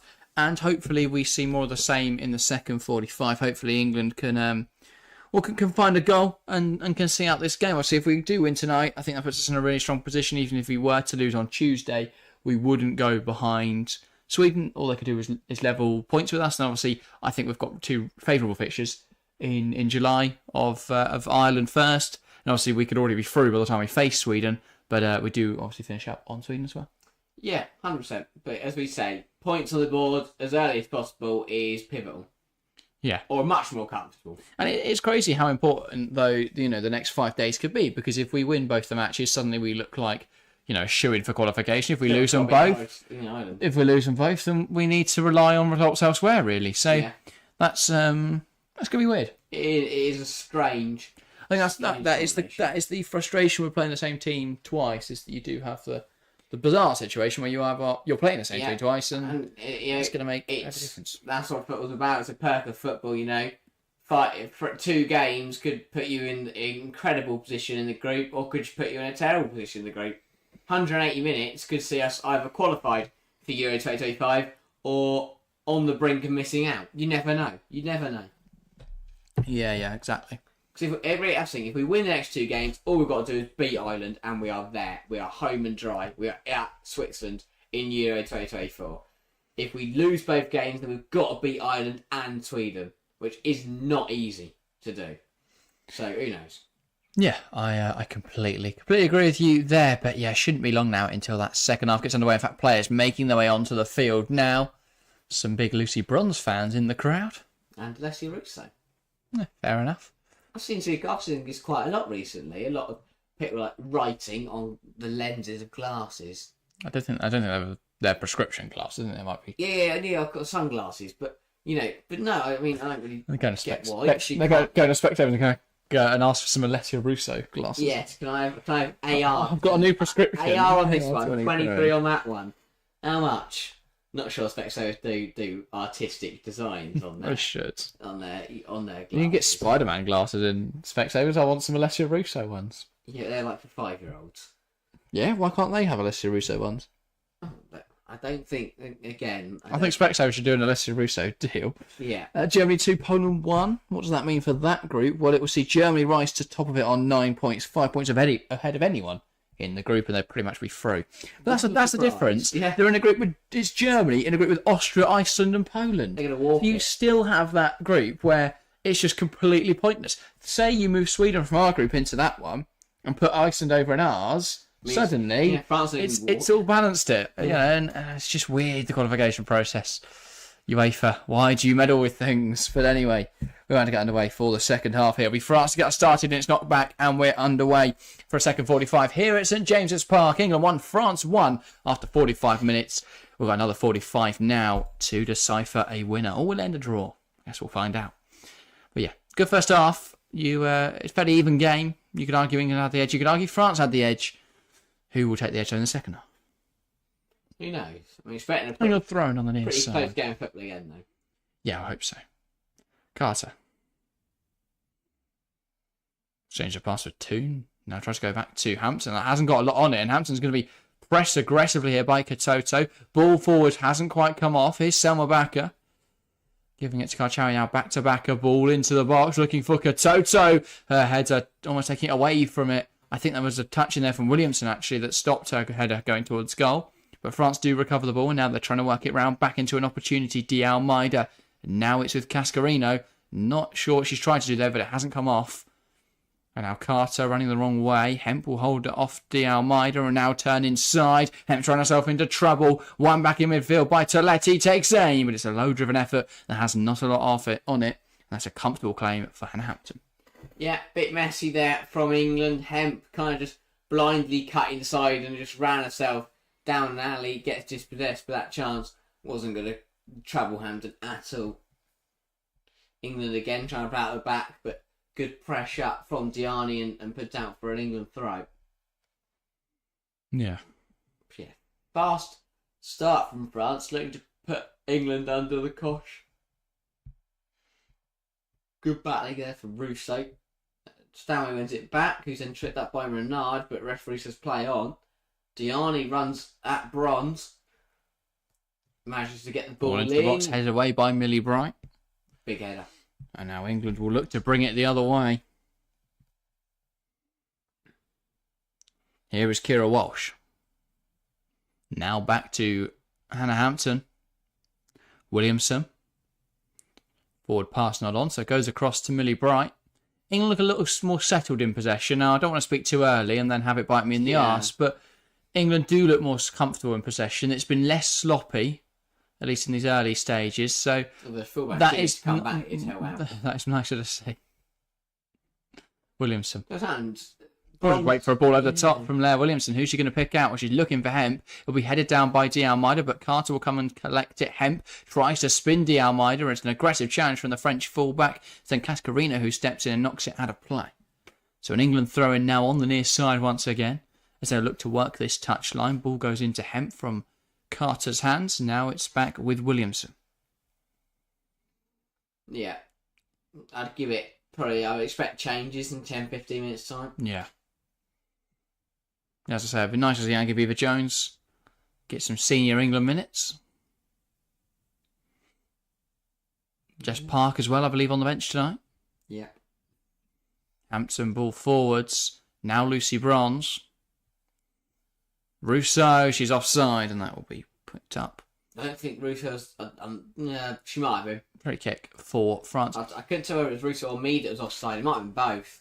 Mead was definitely Either way, offside. it's been called offside, and we don't have possession anymore. Yeah. Russo was miles on. So is Mead. But, we're both on. Okay, doesn't matter. So yeah, poor call. The pass that was going to go through to me, though, might have been offside. Netherlands 1-0 against Finland. That will put them top of their group. So a crucial goal for them. And interestingly, that would knock Italy out of the top 2. Ooh. Going into the playoffs. Walsh. Ball down the line from Walsh and Ella Toon, as you say, lung-busting effort to get there. Now she'll try and fashion that into an opportunity. Tries to find Walsh, and Bronze will come over and take control of the situation. Carter. And England trying to work it back round. Here is Millie Bright. Williamson. Bright.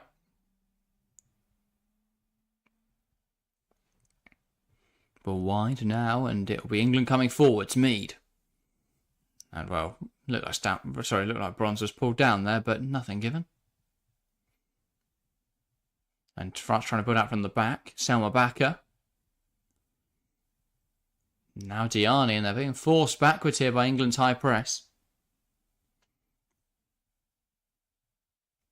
But I mentioned Park and Beaver Jones. They've been quite interesting this season because I think the season before last, when they were both on loan at Everton together, I think Beaver Jones did well, but a lot of people rated Jess Park a lot higher than they rated Beaver Jones. But this season, it feels like that the narrative there has switched, obviously with Beaver Jones getting more and more Chelsea minutes and Park only really flourishing for City at the end of the campaign. It feels that in that year, Beaver Jones has become a lot more established, and perhaps credit has to go to Emma Hayes for that. Yeah, 100%. But equally, I guess... And coming forward here now, Lauren Hemp, ball into the box. It's missed by Rousseau. Dealt with by France for now. Stanway will collect it on the edge of the box. Walsh. Toon shifts it wide. Mead. Ball into the box, blocked by Bakker. Anyway, continue. But yeah, I think it's an interesting one, isn't it? But equally, as you say, Park flourished at the end of the season when she got minutes due to the broad injury. And I think that's the big thing. If you play players in top sides like Chelsea and City, they're going to play well. They're going to adapt. And, I mean, as you say, Aggie Beaver-Jones, massive faith was put in her by Emma Hayes. But equally, I think if Emma Hayes put her belief in me, I think I'd play well. I'd feel that responsible to play well. I'd feel that.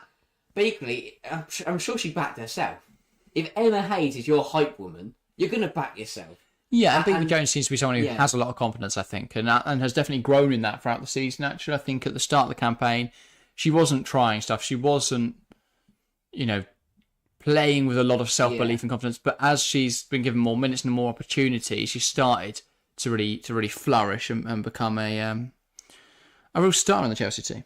Amy says, would you like me to be the person who keeps you posted on the other scores? You're more than welcome to comment them, Amir. You might be able to beat my notifications to it. But yeah, Lynette Berenstein with that goal for the Netherlands. Ball in. Williamson, can she have a hack at it? No, not really dealt with. An interesting way of dealing with a corner there from France. Just packing the box with their own players, and there's no space for a shot. There wasn't even a shot turned goal with by England there. Williamson and Rousseau are next to it. The ball is put in. It falls between the pair of them. No one makes any contact. It bounces around, and it just feels like no one wants to have a go at it. Yeah. But second half, very much continuing where the first left off. Yeah, it felt like Williamson and Rousseau there. They didn't communicate. No. They were both leaving it for each other, and eventually a France player stepped in. But yeah. Very high energy. Hit the ball twice and backed out of it. Really weird. Very high energy second half so far. Thanks everyone that is tuning in. By the way, it's worth saying if you are new around here and haven't subscribed yet, it massively helps us out. We're on 912 subscribers, 88 away from our big goal of 1,000. Now, every single subscription massively helps us out. It's completely free for you to do. As I say, it helps us. If we get to 1,000, we can enable monetization on this channel, and that will completely transform what we're able to do here. We'll be able to create so much more content, do so many more streams, as we'll be earning money from it. So if you could subscribe, get us closer to that goal, that would be massively appreciated. And of course, you will get notified whenever we upload, whenever we're live, all that sort of stuff. So it does benefit you as well. But yeah, France now in possession. Yeah, decent, faster start to the second half than the first. Yeah. Both sides picking up where they left off at the end of that first half. I'm expecting more goals to come in this game for both sides. Yeah, interestingly, what's happening now in Sweden, it could matter massively for the group, because that's 3-0 Sweden now. What they've done is they've completely transformed their goal difference, because they were on a goal difference of -1, and now suddenly they're on +2. And they're level on goal difference with England and That France. game is far from over, and Ireland don't like stopping them anytime soon. And again, it does question, should we have perhaps pushed for a couple more goals in our game against Ireland? Will we need to? When we play them at Carrow Road, tried to fashion one through, squeeze one through there, but it doesn't quite come off. Well, I hope so. I'd love to watch Goldfest, but yeah, exactly. Do England need to put a few past Ireland when they play at Carrow Road in July? That will be interesting to see. Obviously, that could have a huge impact. We saw in the Nations League, our qualification for the Olympics was ended because we didn't score enough goals. Yeah. And obviously, the Netherlands did. It would have been nice to have an Olympics campaign. And obviously, we could have won the Nations League. Exactly. That's the other. Whenever that's happening, I have no idea. It's already happened, isn't it? It might have to be fair, yeah. Yeah. I think it has. When we played our friendlies, Spain won. Yes, that explains why they were friendlies there and not qualification games. Yeah, there we go. But again, why do we need the Nations League? Or they could have just also qualified those teams, rather than for the Olympics or for the Olympics and the Euros. That would have made a lot more sense. Everyone playing the Nations League at that point. You get Euro qualification, Olympics qualification, and you win the Navy. What a load of fun that is. Diani. Finally putting some impetus on it. Yeah. But no one bothering this crappy tournament, the crappy qualifiers, all win the Nations League. Here come France. Toletti knocks it out wide. Selma Backer. This will get swung into the box now. Is there someone there to meet it? No, there isn't. That'll bounce through for an England goal kick. Yeah. Are both our predictions still on, by the way? I said 2-1. What do you say? 3-0. 3-0. Or did I go 3-1? Can't remember now. I think I said 3-1. So yeah. Yeah. So I think I'm pretty spot on with 2-1. I think I can see England getting up. I think it'll either be 2-1 or 2-2. Yeah, Germany rolling over Poland now. 4-1 in that game. Rolling over them. Literally. How did that game? They were just rolling over the Poland players. Yeah, another slightly pass in there. This time from France, and England win the throw. Yes, Scotland, despite their delayed start, have now put 4 past Israel, which is lovely to see. Martha Thomas with the latest of those. But yeah, Kirsty Hansen with a goal in there as well, and a double for Claire Elmsley. As you'd expect, goals galore. Yeah. Seen quite a few goals here tonight, though. We can't complain. Williamson knocks it wide. Here is Carter. Williamson. Now Bright. Plays it across into Leah Williamson.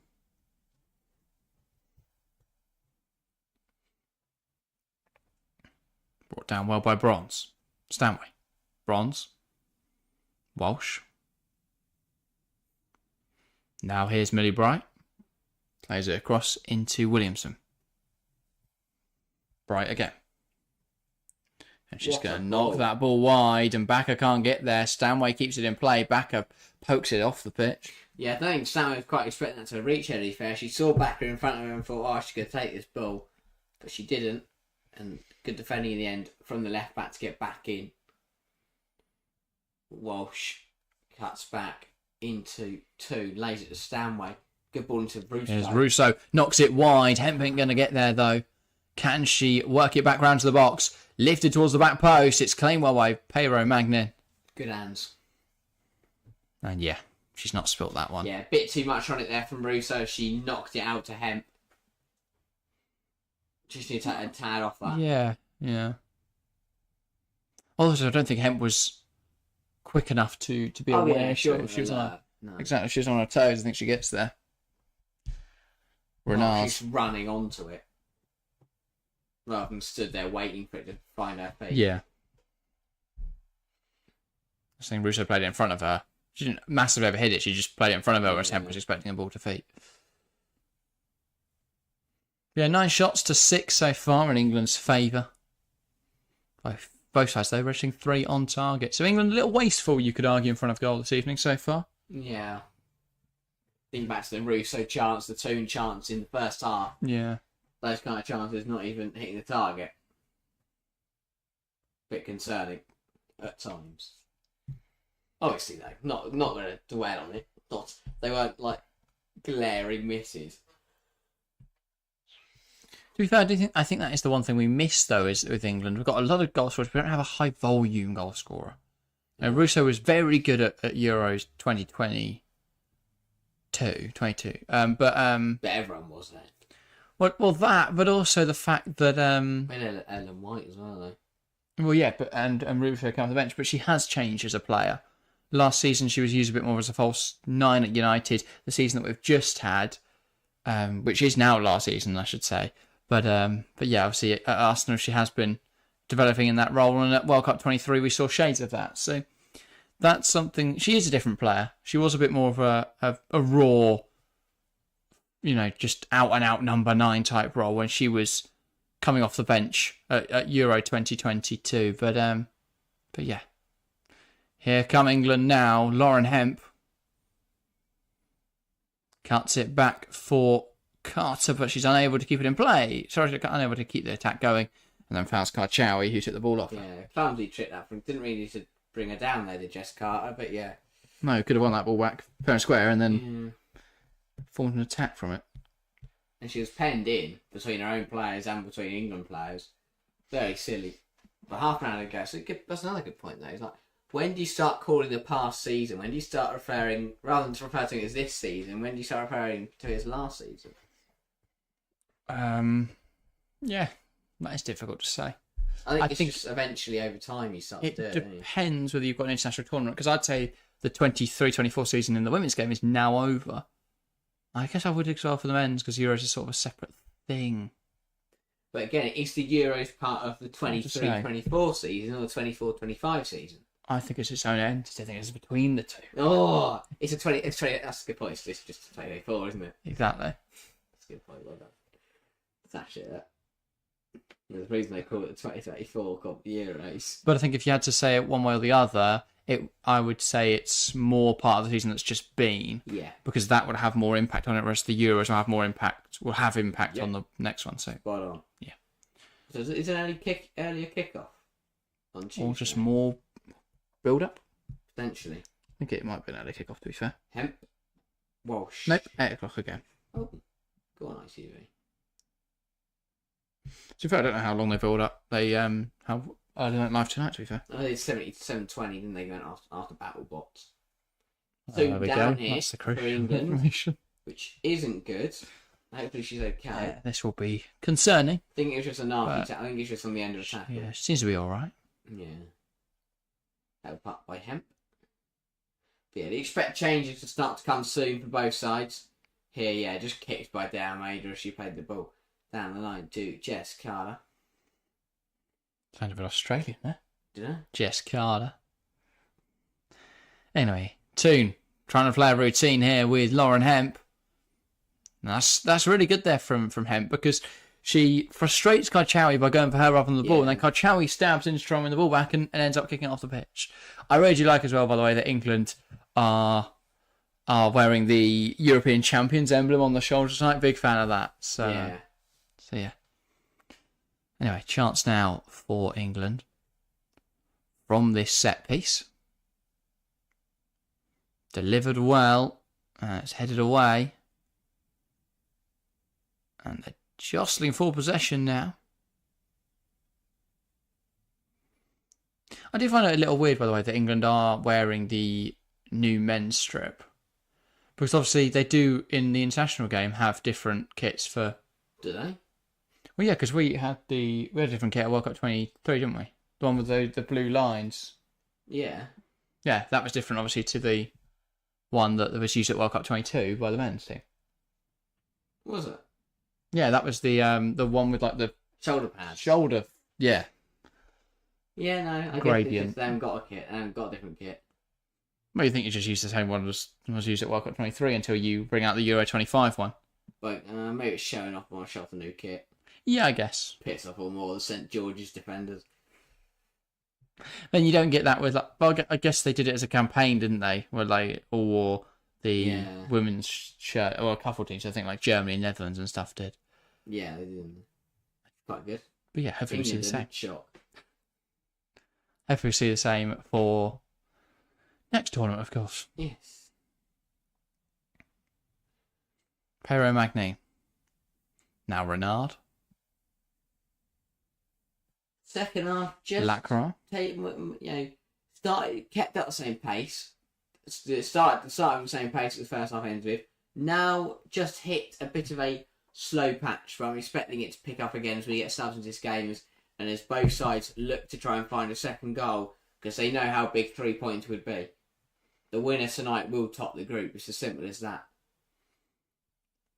Yeah, Lacra. Also gives you the upper hand going into Magnin. Tuesday. So, yeah. Karchawi. Now Lacra. Karchawi. Tries to find Diarmida, but doesn't come off, and that will be an England throw now. Yeah. Be interesting to see which manager turns to their bench first. As Greenwood fires it long, looking for Toon, doesn't find her, and it's intercepted. And here is Darley. Tries to skip past Carter, but ends up running off the field. And now England back in possession. Bright. Back to Hampton. Williamson, lovely little Cruyff turn there from Leo Williamson to take all the pressure, and now Carter's bringing it forward for England. Here's Alatoon. Trying to play that through the lines, but the pass wasn't available. Here's Kira Walsh. Nice switch the play. Lucy Brunt's now bringing it down. Finds Georgia Stam on the edge. Surely got to hit that. No idea why she decided to turn back. Ball in from Bronze. Claimed well by Pero Magnin. That's not the Georgia Stanway I know. No, Stanway. We know Stanway. Inside the 18-yard box and turning around. Would expect a drive towards the goal and let a shot loose there. Great ball into her, and then touch, turn and go. Didn't really get out of her feet. Maybe didn't fancy it. But then the ball in from Bronze. Looking for Russo, but couldn't quite. Not only is it, she's in the 18-yard box, even outside. I remember some of the best Georgia Stanway moments for England.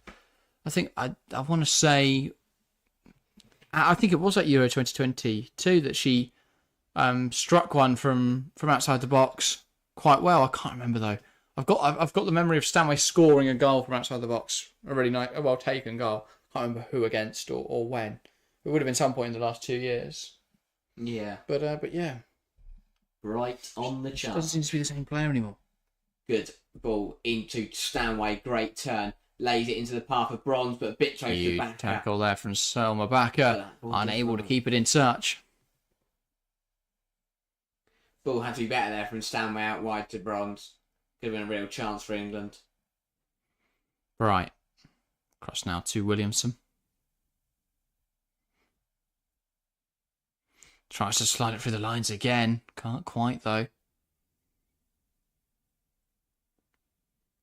Now here come France. Kadadia Zaldiani. Nice work. Tries to find the overlapping run of Backer. Ball in, and it's blocked. But yeah, and Bronze feeling a little discomfort there after absorbing the cross. Yeah, I mean, she's played a lot of games. You'd expect fatigue for her to be kicking in a bit. Yeah. Perhaps that's a defensive change England could look for. Well, it's weird that it doesn't seem to really be any fullbacks on the pitch. No. On the bench, sorry. Esme Morgan cover both sides. I guess Letizia could play right back, if necessary. But it's weird when you've got players like Neve Charles not in the squad for whatever reason. I'm not sure if there's some sort of injury reason there, but yeah, bit of a weird call.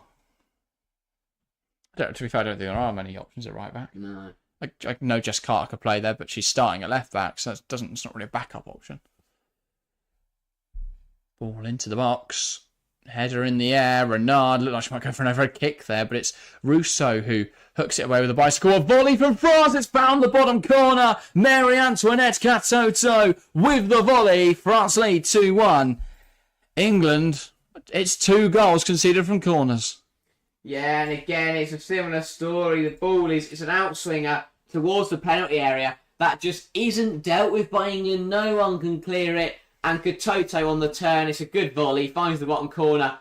But England just don't clear their lines and they get punished for it. Outswinger from Backer. Towards the penalty spot. Not dealt with. No one gets out of it. It gets hooked back in here by Kenza Darley. Nobody could deal with it in the middle here. Eventually, it's hooked away by the overhead kick of Russo, but it drops in there, headed down. No one gets touch tight with Katoto, and she's got a clear volley then. That is an unchallenged header in there as well. They both had two now in Stanway. Just watch Gianni head it to her, and it's a really well taken volley. So many issues here. George Stanway doesn't get touch tight. Bright flings a foot in the general direction of the ball. Nothing that Hampton could have done there. As that bounced against the far post. As Alex says, should have cleared that. Messi defending, a lot to do now, and Nick Nack says, oh dear. Yeah, that's clumsy. That's really clumsy. It's not panic stations yet, but what it does is it just makes our qualifying campaign a lot harder, and as France score there, Cascarino is replaced by Henry, not Thierry. And obviously with the game against France on Tuesday night, we would all hope to have won the one that we're playing at home. Still time to go. Of course, 21 minutes. Yeah. I'm not going to be too defeatist, but that is concerning looking ahead of Tuesday night. We're on a tough spot, and while Sweden are playing, how many goals can we score against Ireland? Well, they have won 3-0. That game is over now. So we can take a little bit of solace in that. That's a foul on Alessia Russo. They did kick off, I think, at either 7 or 7:15, to be fair. I was going to say. I don't think they kicked off earlier. They didn't just. I was going to say they didn't just spare. 90 minutes straight. They didn't just spare Ireland mercy and call it 15 minutes from time. Latter are into the book then, and now France with a set piece to defend of their own. England need to find a goal here. Yeah, it's half 7 kickoff. This will be a frustrating loss for the Lionesses. Mead and Hemp over the ball. Surely now Weigmann's got to look to her bench. Yeah, definitely. Hemp looks to deliver it. It's well swung in. Renard gets ahead to it though, and Selma Bakker. It's a good ball. Karchawi will be the one that deals with it. Hemp heads it back down. Toon, first time into Walsh. Hemp. Stanway now. Anything happening for England? Knocks it out wide. Bronze. Bronze could have gone down the line to Mead. Instead goes back inside to Stanway. It's just odd, I think back to that Stanway chance a few moments ago where she could have had a shot and she turned around. How different that game could have been if she'd had a shot and it had gone in or something like that. Yeah. Toon slides down the line to Lauren Hemp. Hemp could look to deliver it now. Does deliver it. Headed on by Mead, but it's a tame one and it's wide of the mark. Yeah, Weigmann has got to mix this up now. Because I look at that bench, there are game changers on that bench. Clinton, Beaver Jones, they can come on and they can have an impact. They can turn this tie around for England. Because if England, even a point will do tonight. She's got to trust. A loss is tough. She's got to place trust in players that are a bit younger. Players that haven't got that experience. The thing is, that's what won Euro 2022 for England. Yeah. Because she took off players like Ellen White. She brought in players like Russo, like Ella Toon, who came in and made the difference. She's got to do the same now. She's got to trust in those young players like Beaver Jones, like Clinton, like Park. Some of them to come in. It does look like someone's warming up. But Alex Greenwood. I was going to say, it looks like Alex Greenwood. I don't think she's going to be stripping off, hopefully. Yeah, that'll be a weird decision. We need a goal. It's one of those that for England and for Serena now, it's she's got to turn to those players on the bench and go, right, this is your chance. You have now got 18 minutes to prove to me that you deserve to start for England, that you deserve to be there in Euro 2025 if we get there. But that's the thing. A point, I think, for me is enough tonight. It keeps us ahead of Sweden, and it could make all the difference between qualifying and not. And it means that if we can then win on Tuesday night, it's a completely different story. Obviously, if we get a goal back soon, then maybe we'll look to win tonight. But Russo's ball in the box, claimed easily by Pero Magnin, and she is not coming off the deck for a while. No. So the time dwindling away, 18 to play. Russo spun Lacroix well here, but that ball in the box, not very challenging. Frustrating loss, saying that we did take the lead. Yeah, Alex agreeing, by the way, saying, I agree, could do with using the bench now, need at least a draw. It's also frustrating the manner we've conceded 2 goals. It's not because France are an incredible footballing team, it's because we can't clear our lines. And 2, one of them weren't in direct from the corner, it was just It's just the reworked. Yeah. Recycling the ball back into the box, and we couldn't deal with all that. And the other one was a weird flick. Again, there's not a lot you can do about that, but it's just frustrating to concede in that manner. It's something we should have dealt with. We should have been clearing the ball. Yeah.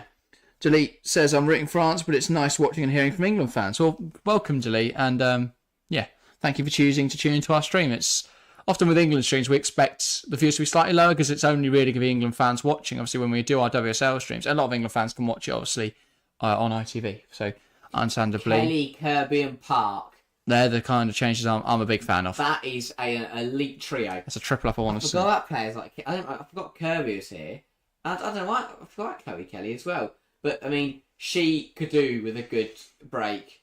You know, Kelly didn't end the domestic campaign on a high. Didn't have a great. Might not campaign. be in the WSL by the time we get back to the new season. The ref can move out the way there.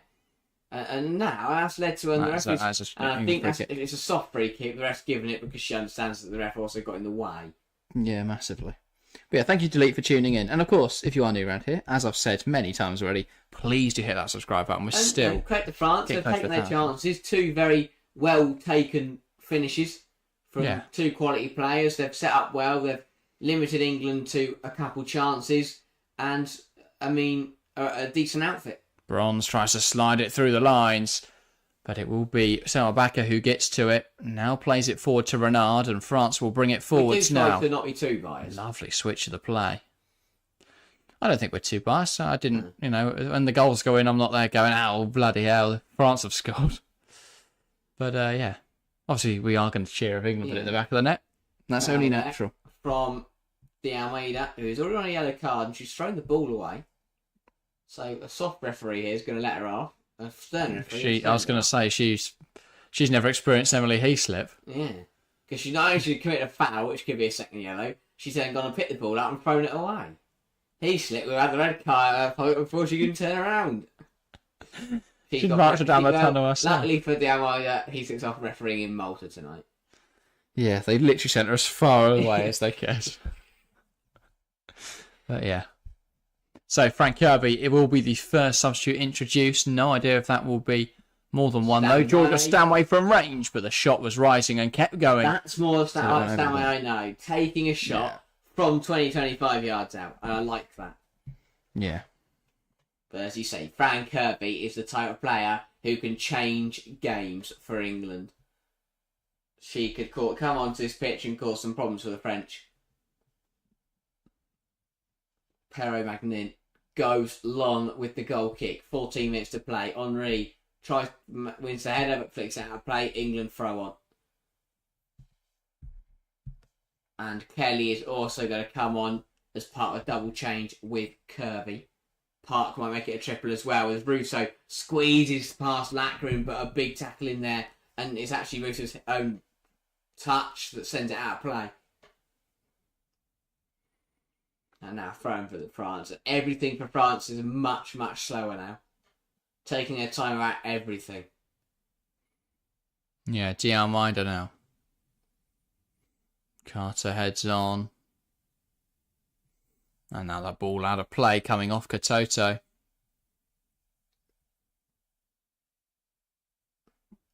Bright, and that was a risky throwing considering we're trying to come forwards. Here come England. Lucy Bronze flying down this right hand side. Doesn't have any options there. Bright. We don't feel now goes back out wide. Reclaim, do we? Hemp. Stanway. Bronze. Ball down the line. Georgia Stanway. Could now deliver it. It's in there. Russo misses tries to go up for the header. It's cleared away. Hemp fighting to win back possession, but Kadidia Tautiani coming away with the ball. And now she might take it down the line, but she's forced back by Lauren Hemp. Do you think Kelly's coming on for Hemp or Mead? Got to be Hemp, surely. I mean, both have been good tonight, but Mead scored. Yeah. So I think you can make the argument either way. Kirby for 2. Could be for Stanway if we're really going for the game. Maybe. Well, I mean, neither of them have been phenomenal, but I think Tunes had the better game out of the 2. Yeah. Equally, in the interest of balance, I would expect it would likely be the 2. Yeah, silly foul in there from Stanway. France going to get it moving quickly. Finding Diani superb to bring that down. Although he ends up doing a few too many turns. Now Russo trying to win that ball back, but can't. Henri doing well here. I was going to say. Fighting away with it. I was thinking France may change in this game. Cascarino was flagging. They've brought her off. We've got 12 minutes left and we're only just now making our first sub.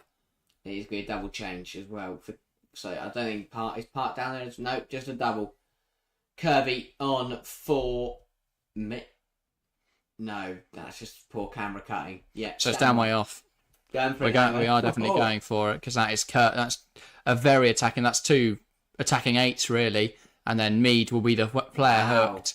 I guess in terms of balance, Hemp on that left hand side makes sense, but Mead scored. Feels like a long time. Could have had another one as well if it weren't for a phenomenal save from Pero Magnin. Amir says, "Can someone please tell me what's going on with England, especially when at one point we were actually miles better than France?" I still think we are better than France. Obviously, a game of football, the scoreline's the most important thing, but I don't think that dictates whether you're a better team than the opposition. If you look at the facts tonight, France, a great team, don't get me wrong, but they've scored 2 goals from set pieces. I don't think that makes them a better team than us. Yes, they've done well tonight. Yeah. They've taken their chances, but I don't think that makes them a better team than us. And England have been unlucky. We easily could have had a few more if Samway chose to shoot. If Mead's one had gone in, that's a great stop from Pero Magnin. Yeah. But again, England have had chances tonight. They've not taken them. And France have taken the 2 chances they've had. They've not really done anything else other than that, but they've took their chances, and that's the important thing. 11 minutes to go. Subs now on the pitch for England. Let's see if Kirby or Kelly are what England need to magic something up to come back in this game. Yeah, Yacht, welcome to the chat, by the way, saying 2-2 draw is his prediction. Fair enough. I'd take it. I'd 100% take a point from tonight. Especially from this position. I'll see with Kelly on the field now. I think you're expecting Kelly will make the difference. Definitely could. 10 to play. Renard. Backer. Plays it into Karchaoui. England will press France now as the ball goes back to Pero Magnin. Lacroix. That's a big interception from Kirby, but it then just falls again. Things like that's not coming to fruition for England. Yeah. Because someone could have pounced on that and having a big chance. And now... So change now is Perisset will come onto the field for France. And that'll be the end of D. Almeida's evening. Oh no, she's just getting the ball for a throw-in. But I think that will be the end of her evening in a moment. Once she's taking the throw-in. Amy says we better win in the last minutes of the game with a miracle, or otherwise we're screwed. Yeah. Ball in behind now. Chance for Diani, but she's gone too early and that is offside. I think that's a fortunate flag up. Yeah. Because if not, Diani was through on goal. I think that was a close one as well. But yeah, I don't think we're screwed. I think obviously we put ourselves in a very difficult position. Yes, 100%. Makes things a lot more difficult for ourselves. But A, there's still 9 minutes to play here, and B, we could still go and beat France, on Tuesday night. Yeah. And suddenly the playing field's level again. Walsh. Right.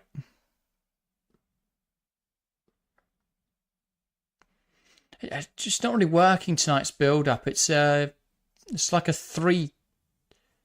I don't know how to describe it. 3-2-5? Yeah. Like, Walsh drops in between the 2 centre-halves. Both wing-backs go flying forwards. It's just not really working. There's just a huge disconnect between defence and attack.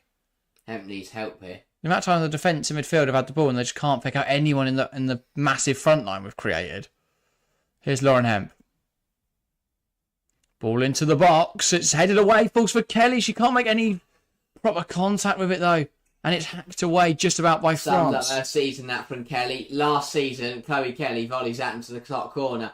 This season, it just doesn't come off.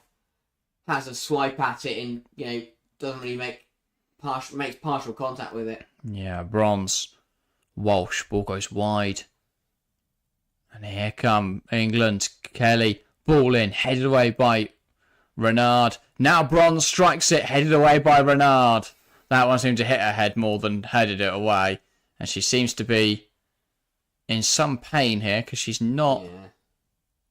She's seen... I hope she's just dazed, but she didn't seem very alert. That's right, just took a hit to theirs. I don't think they've been a bit more urgent with things if there was a big problem. Rather than just the physios running on gingerly and everyone else just stood there Weigman talking to Williamson and Carter. Not quite what you expect when you're chasing a goal. Yes, they are the two players. I'll chat with your left back and your left centre half. Unless we're going to try something different. So yeah, hopefully. I mean, Bronze hit that with some venom. And a big block in there from Renard. But England, time running out to try and find an equaliser in this game.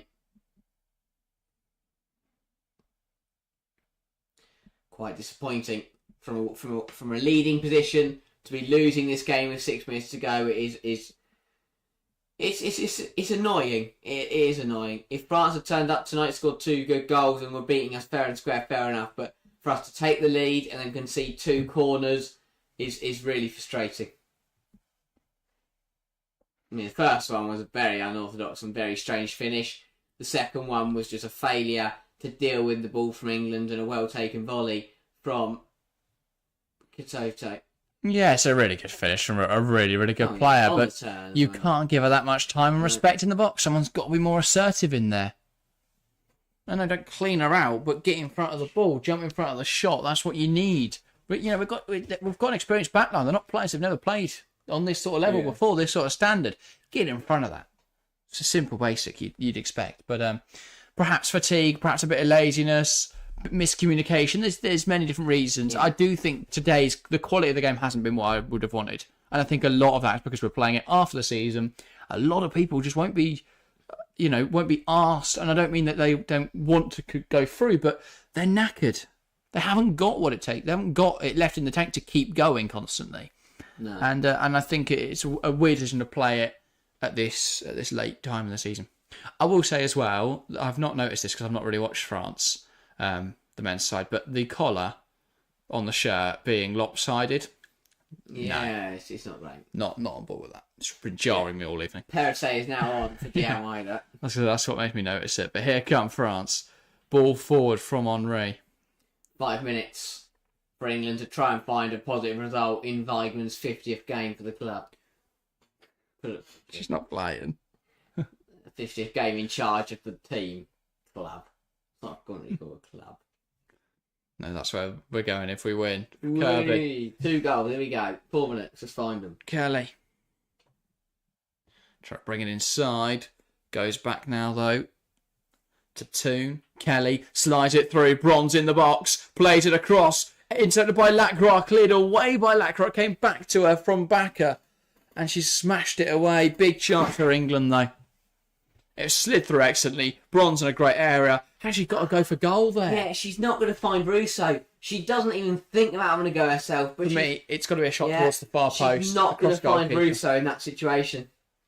And you hope it either goes in or makes a difference. But yeah. To Kelly. Has a go herself from range and just over the bar. Close for England. Haro Magnin travelling backwards, but just over the bar from Kelly. Not a bad effort at all. Just grazes the top of the bar. Always so close, as Yacht says. Damn. Amir says the poll at the moment doesn't look good for us, to be totally honest with you guys. Yeah, the poll in chat, 73% for England. But that doesn't seem to be coming true, unfortunately. And even the small chance of a draw, only 6% have voted for that now. Ball in the air, and it's brought down as Walsh tries to fight for it, but it's off the field, and that'll be a France throw. And again, they're going to just slow it down, taking the pace and the sting out of the game. So they just try and kill it off. Williamson sends it forwards. Can Russo keep it on? No, it's already gone. France throw again, and again, no one for France is desperate to get that ball moving quickly. No. Perissé. Throws down the line. Katoto can't get there. Kira Walsh now. Bronze plays it forwards. Flicked on well. Bright's gone up front, by the way. Worth noting. So it feels like it's an England and Chelsea thing to do. Is that if you're losing the game late on, you shove Millie Bright up front. Don't know why. Big presence. Wins things in the air. Renard's now got an absolute handful to deal with. It means Russo's freed up a bit. I imagine that's what they were talking. That's Yeah, what so Viking would have been talking to That's Carter. why you have a chat with your defenders, because you tell You them have got a defensive flag. your centre half part will be out in front in 5 minutes. So be aware. And you're never going to know when it's going to happen. You're just going to start going up front. Can't keep that in. Can't afford to have a poor touch like that in Yeah. this moment of the game. And France are making changes in the next minute or two. Yeah, exactly. 2 minutes on the clock here for England to try and find a goal. Or is it another disappointing loss? Williamson knees it down, and Henri, sends it the other way. And wins the header again as it's sent forwards by England. Bronze tries to get there, but here come France as they have an overload. Kenza Dali taking it in her stride. Cuts it back. Backer's not going to get there. Diani won't get there as it's poked away by Welsh. England are all over the place, though. Obviously, not a lot of people committed forwards.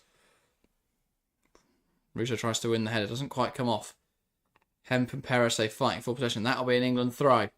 And looking to make it happen quickly here. Willis and McCarthy take it and launch it long. Headed forward by Peres. Out for another throw. Got to go quickly here for England. France will make subs. They want to just disrupt the flow of the game. Nudged off. That'll be another England throw. No, give them the other way. Give them France's way. But first, subs coming. City decision. If Peres oh, no, sorry. She's only just come on. Looked like she was moving off, but she's just there. Is that 5 additional or not? Yeah. Oh, yeah, right. It's confused though, because they're also making subs. So, same as the first half. 5 minutes of additional time in this second half. That'll be Marie and Antoinette Katoto coming off the field. Good evening for her. A really well taken volley being the difference maker in this game. She will be replaced by Ribadera. And then Kenza Dali coming off, as well as Garek gets on the field. So double change for France. Time running out for England. On the flip side, we talk about this for France. This is a big win. Puts them in a very promising position to make it out of this group top. Well, exactly. And if we look ahead to Tuesday, it's got to be worrying for England. We travel away to France, and if we play like this, it's going to be another 3 points dropped. France will be practically through, and we will likely be behind Sweden unless they lose to the Republic of Ireland. But Christmas only comes around once a year, so I don't think it's coming early this time. Kelly fouled there. England going to get this game moving quickly. The positive thing is that Sweden lost to France. Now, obviously, we can't guarantee that will happen again, but it would still be in our hands because we play Sweden. Yeah. At the end, obviously, we'd still need to beat Republic of Ireland, but we should do that. Ball dropping in midfield, and it's Henri now who takes it off Teletti. Important interception there from Alex Greenwood Leah Williamson fighting for the ball. Carter wins it back. Kirby fights for it, drops for Toon. She tries to spray a ball out wide. It's poorly hit. That ball did not settle for her. She's still trying to find the path out wide. Kelly has to make a lung-busting run to go and get there.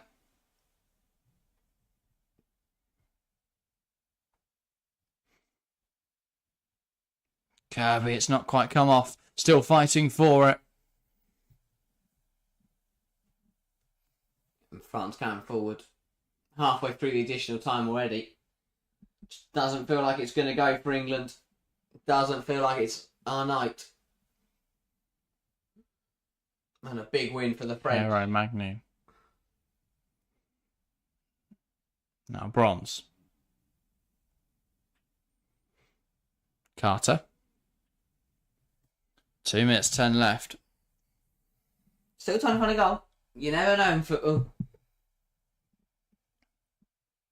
Carter. England coming down the right-hand side. Bronze. Walsh. Bronze. Nice to change of passes as it now makes its way to Carter. Carter will look to switch the focus as it goes to Williamson. Going to go back to the right-hand side though. Opts for that pass into the feet of Toon. It's flicked on, but it's overhit. That'll go through to Pero Magnin. Frustrating there. It doesn't quite come off. It's not quite coming off.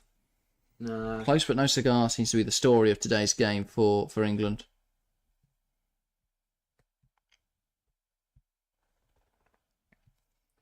Sent long. Header forwards, Kirby. Fighting for it. Ball smashed towards England's goalkeeper. Jennifer Dozier says, I hope I pronounced your name correctly there. Welcome to the stream, by the way. Says, this has definitely not been a clean game. Here's hoping things get sorted for Tuesday. I completely agree. I think we were really sloppy in the early stage, and that set the tone for the game, really. I mean, we got the goal, and I think we were the better side for large portions of the match, but we conceded 2 really sloppy, really messy goals, and ultimately we now sit here, and we need a goal, and it doesn't look like we're pushing for one particularly hard. No. Yeah, we should be throwing everything forwards, and yet we can't. We've not been able to get the ball forwards. It's infuriating, really. But we are now coming forwards. Kelly, this will completely transform the game. Should be a corner. Yes. I think it is. No. Guardavol says so many missed chances. Honestly, yeah, I agree. The linesman on the far side didn't give anything. Didn't know. Didn't fancy it. But yeah, I completely agree with you, Guardavol. Now we had chances, eh? Had to put some of the way. Delete says, Allez, France. Good game, guys. Well, it seems to be all but over now. Pero Magnin will send this long, and you think that will come with the sound of the referee's whistle. Oh, we'll keep going for the moment. Ball out of play. France throw. Now, obviously, France did make changes right at the start of extra time, so there could be another 30 seconds or so. Perisset. Diani, Perisset, ball in the air. Header on by Carter. Now it drops for Walsh. Walsh tries to hook it towards Hemp. She can't head it around the corner. So an England throw in now. Goes along, headed away.